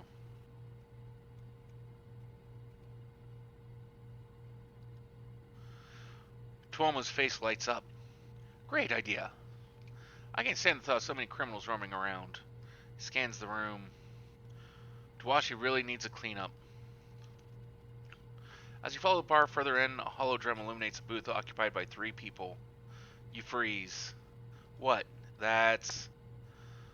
Toman grips his nog-nog tighter and eyes up the crowd. Kiro Bonita. Illusion? No way. Who? Well, only one of the most legendary bands to come from abroad. How do you know who they are? I didn't take you for someone who has interests. How do you not know who they are? You decide to ignore Tuoma. We should go say hi. As part of an investigation, I hope nothing else. Ray has already started to approach them. Wait, I'm nervous. Get a grip. We're investigating a crime.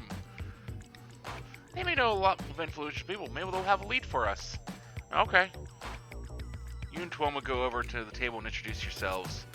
Good evening. We're here on official Imperial business. We're wondering if we could ask you some questions. Sure thing. Thanks, Gus. Guy. Guy I don't know. Your face feels hot. Are you blushing? I think you have a fan, Gus. Here is quite the fan of yours, for some reason beyond my comprehension. Feel cold sweat trickle down your spine. Sarah shoots Tuoma a suspicious look, but smiles warmly at you. Nice to meet you, Illusion. What are you 3 doing here? This place doesn't really look like a celebrity hangout. Jamie sighs. We're hiding from angry fans. We did have a concert time, but we've lost our Anpu. Bless you. That joke only works the first time I say it. It's the first time you said it to them. Looks at Gus disapprovingly. Our fans are really excited to hear our new sound. When was the last time a band invented a whole new sound? But we can't play it without the Anpu. There are like 2 in existence. There's one you can win at the arcade, and there's one we lost. Oops. Why so few? They're still experimental prototypes. We have a special deal with the company that makes them. I'm thinking, you're an Imperial Samurai. Could you possibly help us out? We'd be happy to. Tuoma looks exasperated but says nothing. The good news is that we already won it from the arcade. Pull out the Anpu, the band collectively lets out a gasp.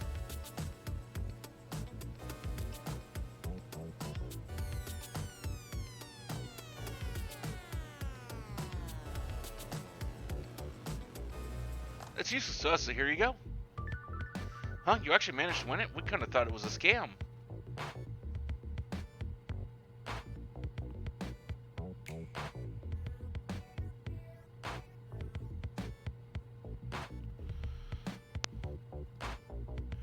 That's very impressive.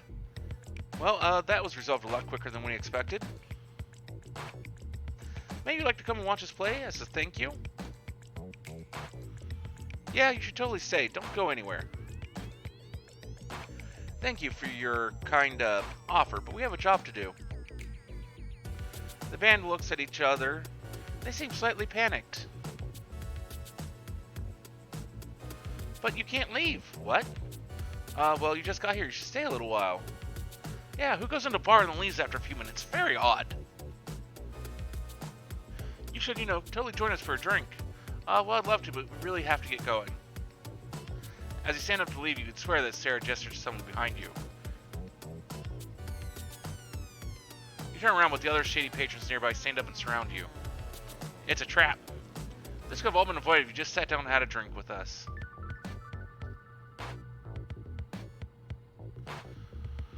What do you want from you guys? Nothing.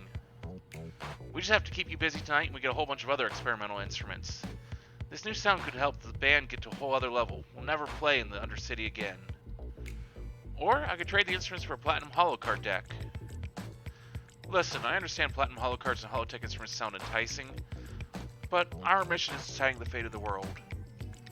Honest. I'm sure.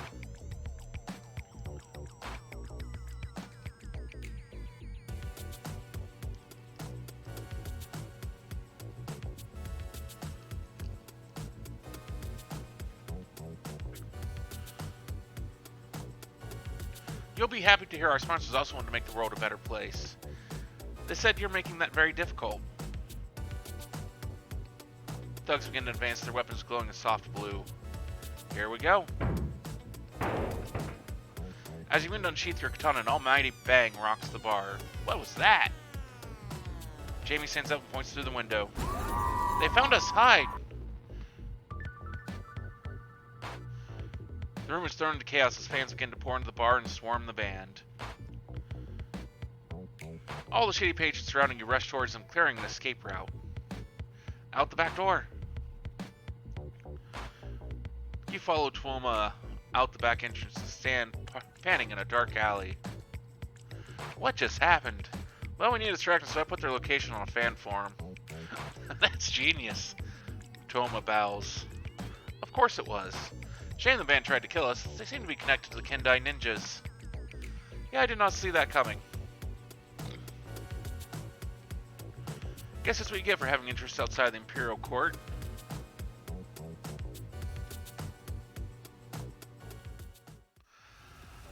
The fighting pit is hot and sticky, packed to the brim with the poor locals and rich tourists.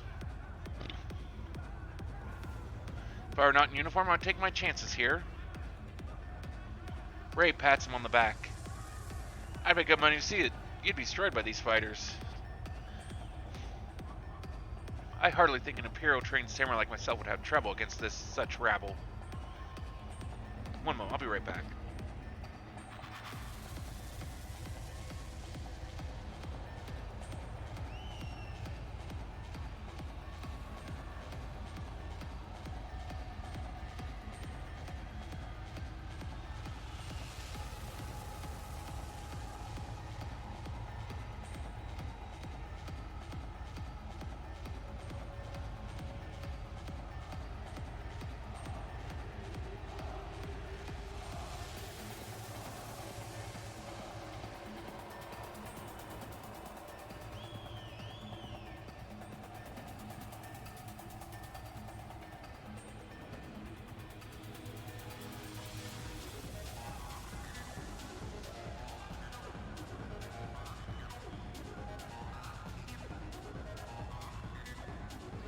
Okay, I'm back.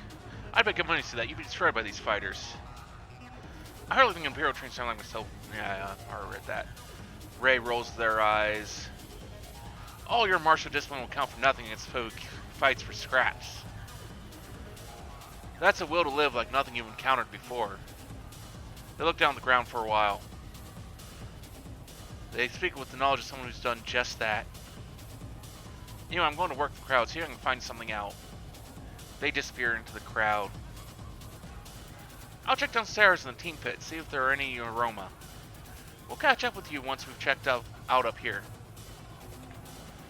Suga slithers into the shadows. Just us then. As it should be. You squeeze through the crowd toward the fighting pits. At the end of the great cavern is a giant pit, so deep that you can't see the bottom. A podium floats below ground level, held up by some invisible force. Do people just fall off? I guess so. After all, we're in the Undercity. As you say this, an ogre throws a human off the podium. They tumble into the darkness. You hear screams and a sudden horrifying roar, and then silence. I'd heard of the blood sports in the Undercity.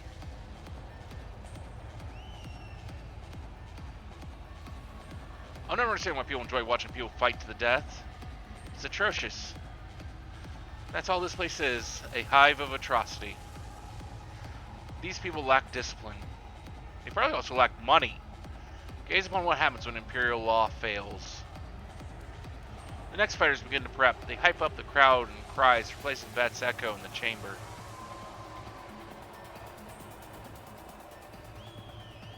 Is that a Suga?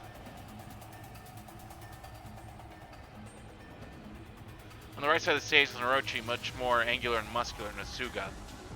He looks nothing like a Suga. He charms the crowd, likely a returning champion. The fight begins as the Orochi dances around his opponent, a wiry kitsune. Despite his bulk, the Orochi dodges and parries every strike with ease. Lots of people have bet him. He's a crowd favorite. Tuoma points to the scoreboard. Doku. Doku's opponent slashes into him, tearing through his armor and clothing. Look. Though through the rifts in his clothing you make out some sort of second skin. Purple veins run through it, each glowing as if a current is pulsing through them. It looks like some sort of advanced armor. Exactly, it screams Yoromu. We need to find him after this fight. After an intense battle, Doku comes out victorious. Let's be smart about this. I really don't want to fight him. Luckily, I don't see any other Yoromu reckoners here. Let's go find him. It takes a while to get through the wall of people to the fighter's corner. You arrive at a smelly yet plushy corner of the cavern. Here, fighters tend to their runes, drink strong spirits, and laugh at one another's latest bout. Doku is cleaning his weapons in a booth. Okay, what's the plan?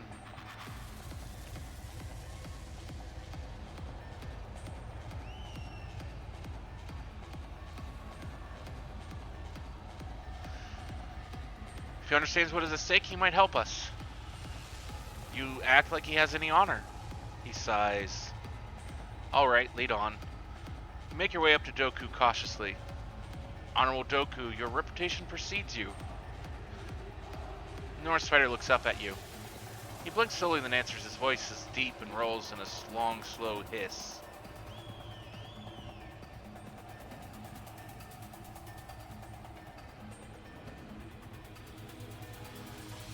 Imperial Samurai. I could say the same for you. We need to ask you a few questions. He gestures to the seats opposite and you slide into the booth.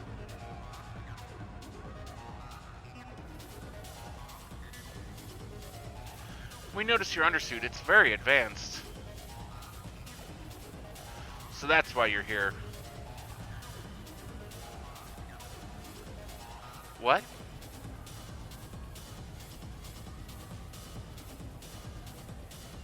A couple of Imperials looking for the Yoromu, am I right? We're just doing our jobs, chasing a lead. I don't even run with the Yoromu anymore. That was another lifetime.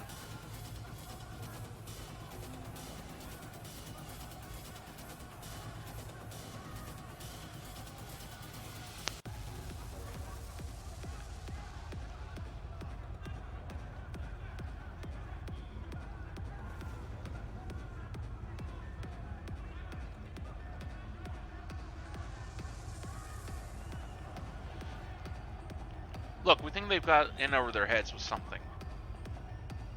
Ha, it wouldn't be the first time. They're holding on to two important fugitives who have a potentially devastating weapon. I haven't heard anything about that.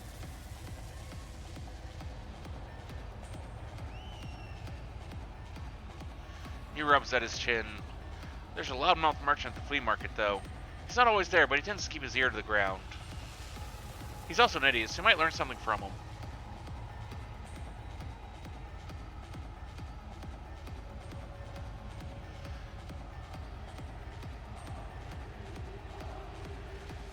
Thank you, Doku. He says nothing instead and just waves you away. That's our cue to move on. The air is thick and wet in the packed flea market of the Undercity. You weave in and out of the stalls looking for a particularly loudmouth vendor. How are we going to find anyone? He trips over a trader bent down under his stall. Ah! Hey, watch it. It's a trader from the shrine. You again. Folds his arms and scowls at you. Are you following me? Are you with the Odawara Moonfolk? Turns to the stall next to him. I told you they were coming for me. The vendor in the next stall rolls his eyes and dismisses the trader. We're not going to get you. What are you doing down here? I've got to earn a living somehow. I can't just take a day off. Who do you think I am? Look, we just want to ask you a few questions. The trader strides forward into your space. Are you at least going to be courteous and purchase something? Of course. You bow politely and take a step toward his stall. It'd be good to keep him sweet if you want information from him. You scan his stall, various colorful tech weapons parts are scattered across the workbench. Where did you get all of that? I assure you, these are some of the finest pieces of tech in Tawashi. Tuomo twirls a familiar Imperial Tonto. But where did it come from?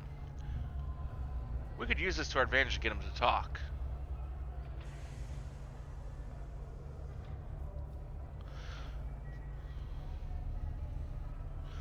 You shake your head at Tuomo, indicating that you will not pursue blackmail. He puts the Tonto down, disappointed. My companion likes his Tonto. We'll take that.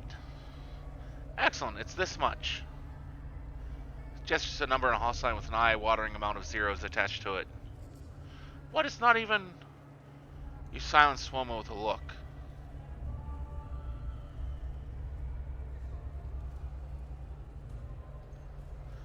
Fine.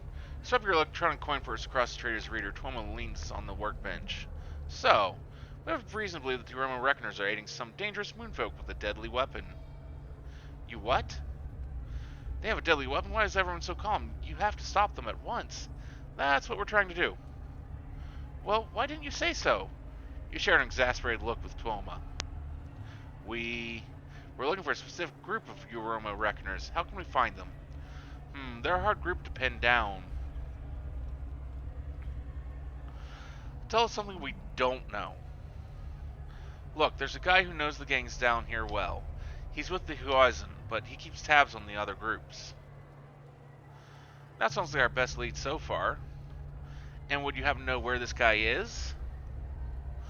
You'll probably find him in that alchemy shop down the alley there. It's actually the place most of the Horizon go to get their tattoos done. Not a place you normally want to find yourself in. How do you know all this? This isn't your first time trading down here, is it? So if it's not a crime to trade, is it? No, but being affiliated with the gangs is. You saying there's some moonfolk out there wielding a dangerous weapon and all you care about is my honest business? He's got a point. Just go and see this Yozen fella and he'll know what's up. But be warned, he isn't one to be messed around with no matter how well trained you are. We'll take your advice under consideration. You bow and hurry away before he can try to sell you something else. That was like pulling teeth. I hope we never have to talk to that guy again. Let's just focus on this lead. It sounds like we might be in for trouble.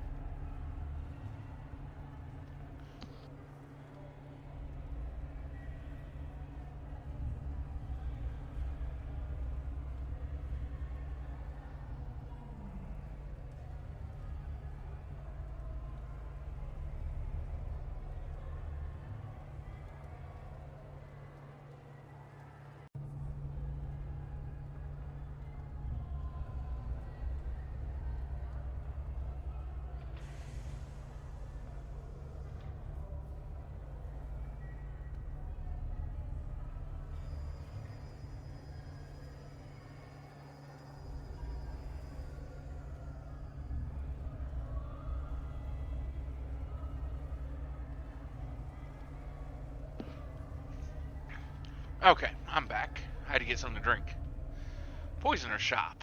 Great. You enter the shop through a rickety side door. One that you'd never have spotted had you not been told about it. A chime rings out as the door slides shut. Ray grips their sword tighter.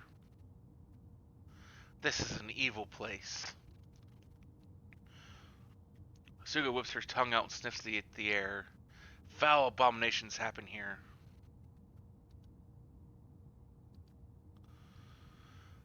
There are dark kami all around, hiding in the insidious shadows.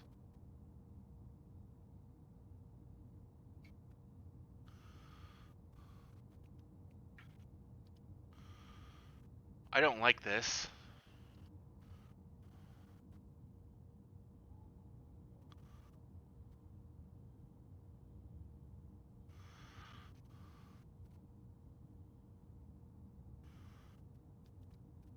There's not much room here if we end up in a fight. Then let's try and prevent that, eh?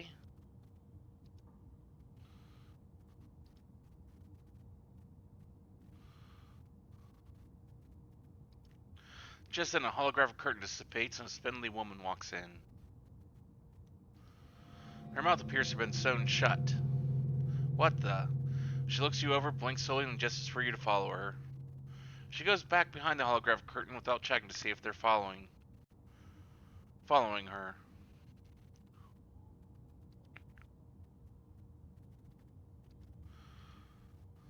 Remember, this is Yozen location. Expected anything to be down there. Alright, I guess we're following her. You go into the back room of the shop and are immediately hit by wisps of thick, spiced smoke. A mountain of a man wearing a specialized mask and covered in intricate tattoos stands with his back to you. The woman goes in front of him and picks up a wand-like instrument that's covered in delicate needles and starts to poke them into the man's flesh. As she does this, the man's tattoos begin to writhe and come alive. Ethereal demons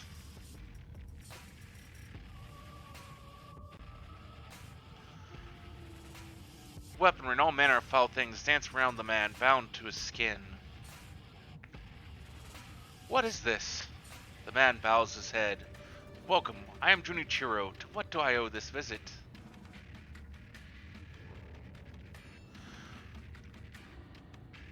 You lower yourself in a formal bow and Tuomo follows suit. You hear Junichiro chuckle.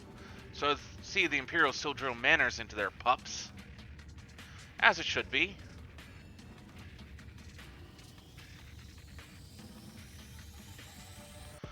I expect you're here to find someone. Or a couple of specific people. Am I wrong? You say nothing. Junichiro's shoulders jerked suddenly. Tuomo readies his guard instinctively, but Junichiro raises his hand. Apologies, sometimes these tattoo sessions can be a little feisty. He curls the black slime worm across his shoulder.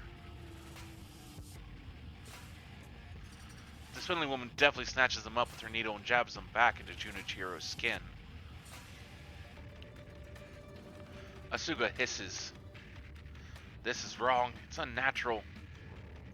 Ah, so you do belong to the Order of Hanami. I thought I could detect the unmistakable prideful ignorance. You know nothing of my people or our cause. Oh, but that's just not true. It's my business to know everyone's business. Now tell me, Hanami, just how exactly is this unnatural? These kami are merely being bound to me through different means to your own.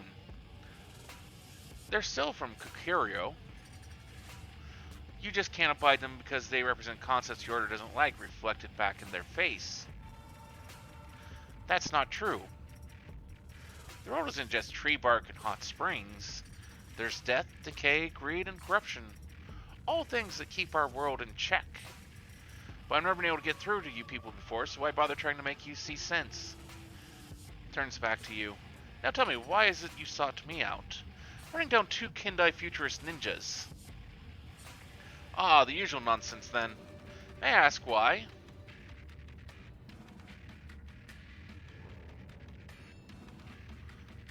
Junichiro lifts his chin up. Though you can't see his face, you imagine he's raising an eyebrow at you. I see. Toma leans in close. Was that wise to tell him such a secret? You shrug. It's done now. Are you going to help us or not? Such impertinence. I don't like you, samurai. Ah, a few people who met him do. You're too rash and hot-headed. You must have a rich family to get to your position. I doubt your personality and abilities speak for themselves. How dare... Tuoma, enough. Yes, you. You I like. You're smarter than your friend.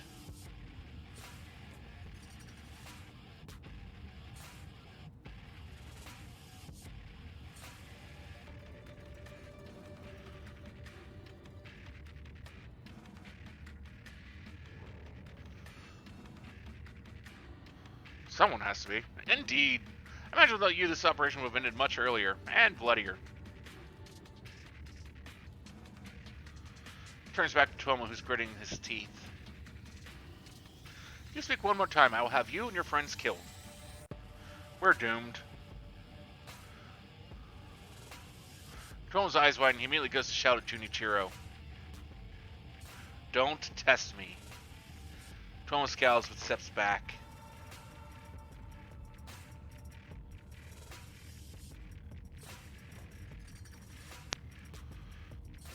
Junichiro turns to you. You, I will talk to. Exhales slowly, more wisps of purple smoke escape his mask. I've heard some strange reports from my spies in Yoroma territory. They're apparently harboring two well-equipped outsiders.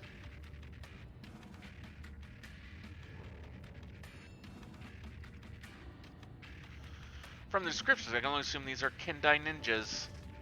They're carrying a strange device too. It's all quite fascinating.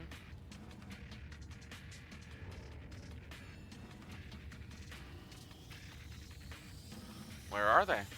He wags a finger. Nothing in this world is free, especially sensitive information such as where these ninjas are hiding out. What is it that you want? Junichiro breathes in. For you to agree to be in my debt. What kind of deal is that? You could ask for anything. Yes. Alright, I'll do it. I agree to be in your debt. Good, know that I can and I will come to you in the future and ask for a favor. Only then will you be free of your debt. You swallow hard. Maybe this wasn't such a good idea. Okay, you got your deal. Now where are the Yoruma? Junichiro starts to laugh again, slowly at first, but then begins to change into a terrible cackle. The spindly woman stops her intricate work and scurries out of the room. What's going on? The pearl gas begins to pour out of Junichiro's mask and flows to the floor like a waterfall. Gas! It's a knockout toxin. He set us up. Run. But it's too late. Your limbs grow heavy and it feels like there are needles creeping up your spine, shutting down every nerve. No! You collapse to the floor and darkness begins to cloud your vision. All the while, Junichiro's hideous laugh reverberates around your head. Illusion? You've snapped to your senses in a sudden rush. The world around you spins. What happened? You're aware that you're slumped on the floor, sitting bow-legged with your head down. We were drugged by Junichiro. Tuomo spits. He's given us over to Yoroma. You feel it then, the cord tying your hands behind your back. Around you, the room slightly comes into focus, a small, dark, dank storage area of some kind, dimly lit by purple lights. You look over at your team. Ray's HUD lolls from side to side as they try to focus on the door. Are you with us, Ray? I'm groggy, but it's no different from too much ale.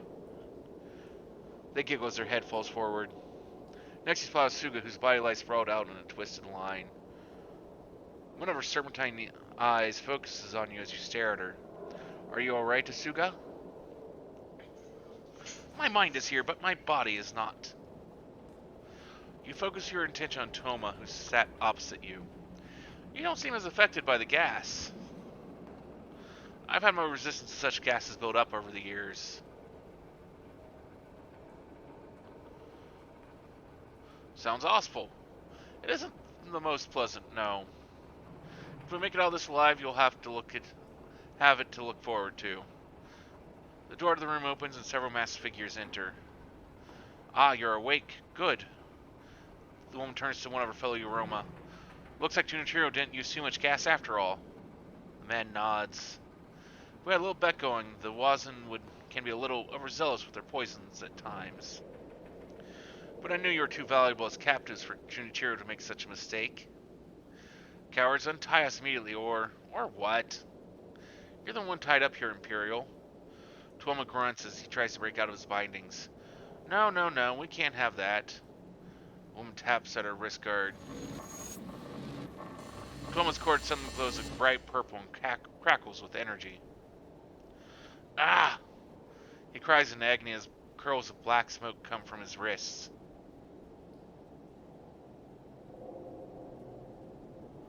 What are you doing to him? It's just a little flesh corrosion. He'll be fine. Honestly, I thought you Imperials would be tougher.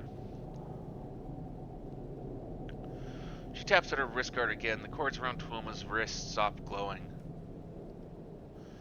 Tuomo slumps forward. You can tell he's on the verge of passing out.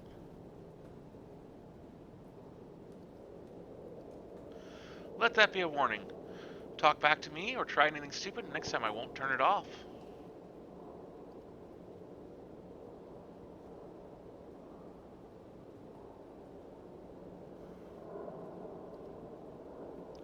Just try it. You'll see what I'm made of.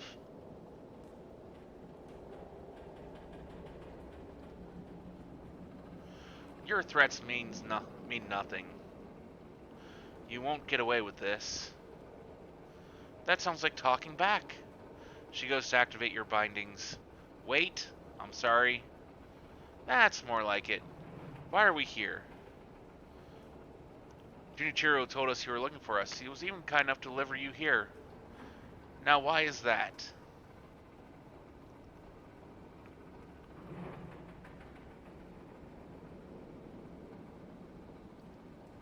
True, but I like to make sure my captives are honest.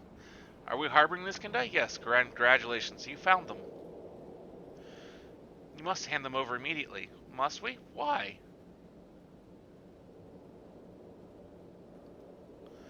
The woman raises an eyebrow. Don't we all?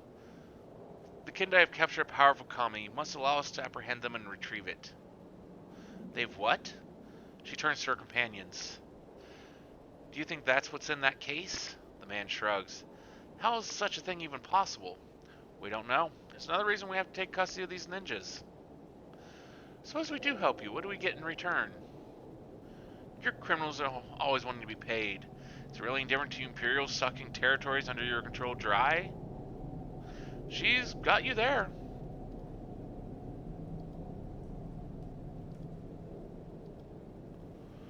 What do you want? The Kendai promised some powerful new technology for keeping them safe.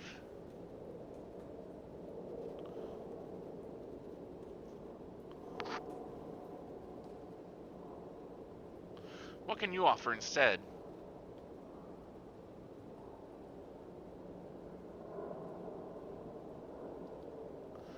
An Imperial ransom's worth. The leader thinks it's over.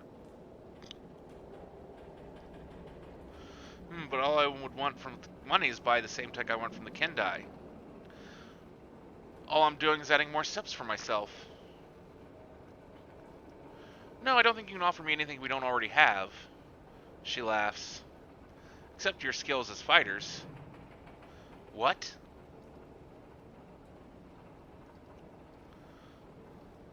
Look, I'm a gambling woman. I've had an idea. It's risky, but that's when life is its most fun.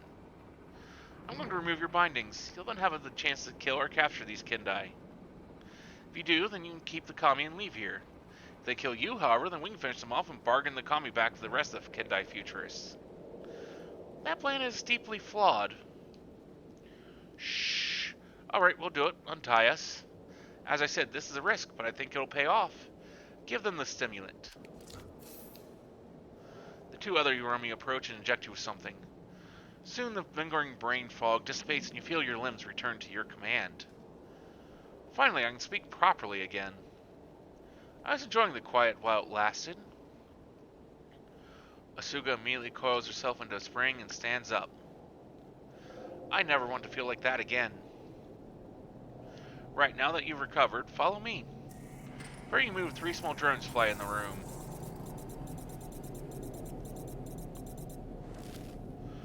Each one injects a thin wire hoop that encircles the next to the aroma that tightens upon contact. Ark? The gangsters scrabble at their necks, scratching gashes in their flesh in a desperate attempt to get under the wire. This wire simply go tighter. It's too late for them. We must free ourselves from these cords. As the aroma slowly collapses and stops moving, the 2 Kendai ninjas enter the room. You'd think these gangsters would be more subtle when it comes to betrayal. They were so loud, I'm sure even Kyodai could hear them. The 2 walk past now dead Ryoma and over to you. I understand that you've been looking for us. Well, good work in finding us. Too bad it will now lead to your demise.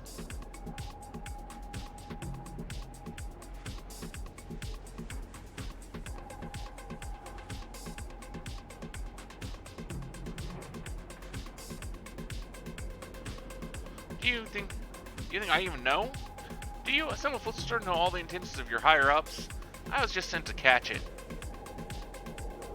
Two ninjas each pull out a small cube and press on two sides. It soon unfolds into a tanto. I promise to make this quick. You see Ray concentrate and start to flex. They cry out as their thick arms tense and then pull free of the bindings. Ah, if only I had that sim earlier. Before the ninjas can react, Ray jumps over to you and pulls you free from your bindings. You pick up one of the Roman katanas to free Tuomo while Ray frees Asuga. We're free! Ah, an inconvenience, but nothing more. The two ninjas position themselves into a battle stance.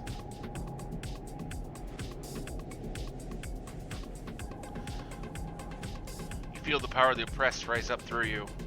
Anger, fear, hope, all mixed together in one terrible ball of emotion. You channel that energy, focusing it through your body, feeling it surge through your muscles. When one of the ninjas launches themselves at you, you smash your fists together. An instant, two ghostly hands appear on either side of the ninja and flings them across the room. As they try to stand, the hands return and smash their head against the wall. With a gasp, they collapse to the floor. That's one. The second one backflips away from you and triggers their tanto to unfold further into a full-size katana. That's cheating. So's this. Several automated shurikens fly from the ninja's robes. You manage to dodge the one heading for you, but the other three hit their targets, bringing Rei, Asuga, and Tuomo down. I can't move again. It's another toxin. We only just got free of the last one. Talk to me, please, as if we're that unsophisticated. Those shurikens are hitting you with an electrical impulse that's slowing down your nervous system. It's far more civilized. You square off against the ninja. You can't defeat me. Put away your weapon and let me walk out of here. You see your allies squirm and twitch around you.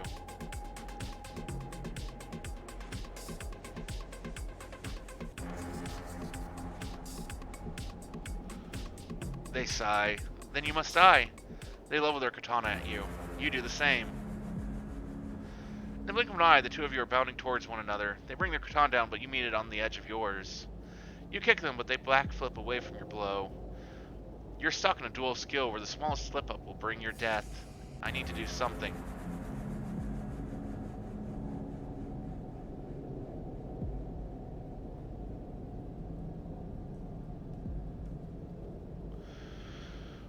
You start to control your breathing and try to summon your kami's strength. The ninja takes the opportunity to close distance with you and swing their katana, causing you to jump backwards.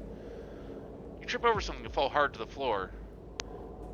You land next to Tuomo, who grimaces at you. Illusion. The ninja dashes towards you. You see the shuriken embedded in Tuomo's neck. Going on instinct, you flicker from his flesh, failing at seeing your fingertips, then hurl it at the ninja. It lands on target, embedding itself under their armpit. Huh? The ninja goes rigid for a moment, then collapses to the ground. Oh, that is funny. That is very funny. No! Tuomo slowly begins to sit up. Quick, let's look for the kami container. He falls back down. Stay here, I'll find the container. It takes a while. The ninja has hid the kami well, but eventually you come across it. Returning to the room, you find Tuomo has tied up Rei, Asuga, and the ninja. What are you doing? It's for security. Are you saying we can't trust them? That's exactly what I'm saying. Come, you've got the container, let's get out of here. Wait, I've been by your side for a while now. I know what kind of person you are. Come back with me and join the Hisuka Uprisers. You're more suited for it than the Imperial Court. Bring the kami with you and we'll free it together. Quiet! Don't listen to them, Illusion. Let's go. No, open the container now, Illusion. You've seen the corruption of these factions, of the places we've been. Free the kami here. Let its wrath cleanse to washing and earn us our place back amongst them. Shut it, scum. We can't waste time on such nonsense. Opening the container would kill us in half the city. You always return to me and let me take it back to Odawara. Do you really think we'd do something so stupid? Stop letting your Imperial masters hold back essential progress. You have no idea what we could accomplish with that kami. Neither do you. I know it would be put to better use by us than the Imperials. You'll simply lock it away and forget about it. Tuomo slaps the ninja hard. That's it, I have no patience for this. Tuomo raises up his naginata. Whose side should I take? What should I do with the kami?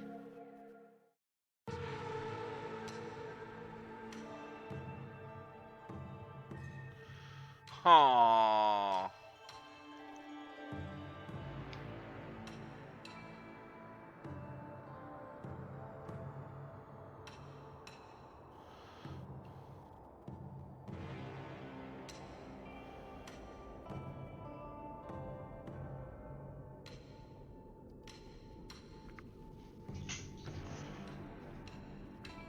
As someone brings the blade of his naginata down into the ninja, you step towards Rei and undo their bindings.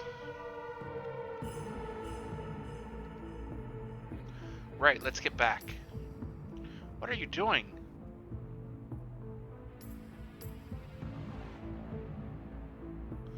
I'm sorry, Tomo, but my destiny lies down a different path. Traitor. He levels his naginata at you, but before you can thrust, Rei smashes a nearby crate over his head.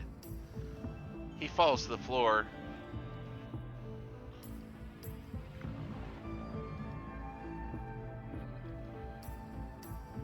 I've been waiting to do that ever since we started out on this journey. Come, let's leave here before he wakes up. Rei goes to undo Asuga's bindings. I must warn you, if you free me, I'll have to fight you for control over the container. Oh, I guess I won't release you then, Asuga hisses. I just wanted to make you aware of the situation you found yourself in. You and Rei make your way out of the Undercity, leaving Asuga tied up and Toma unconscious, and start on the journey back to Sokanzon-chi. The journey isn't difficult as the Imperials still believe you're working for them, and you manage to misdirect any patrols you come across. Eventually you arrive back and are greeted by a delighted Ringe.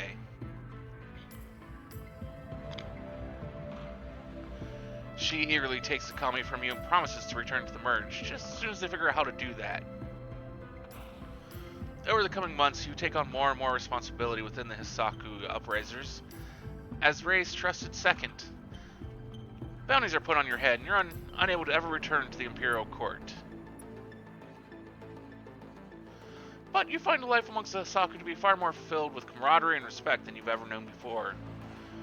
Within the Hisaku, people earn their positions of power and can't just simply buy them or inherit them from influential parents. You and Rei conduct many raids against Imperial supply lines. At times, you can't help but feel guilt, though you know your cause is just.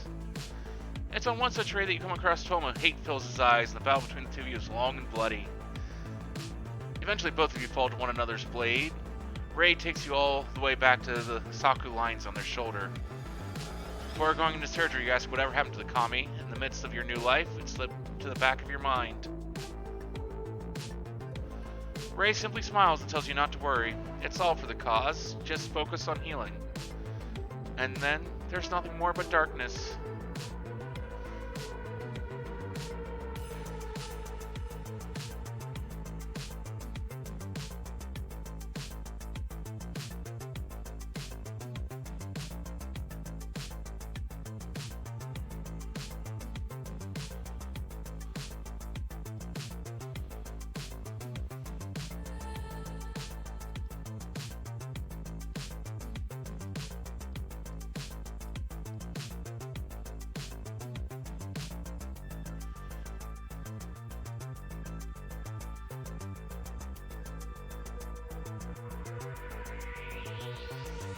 I really wish they put these in the actual book format.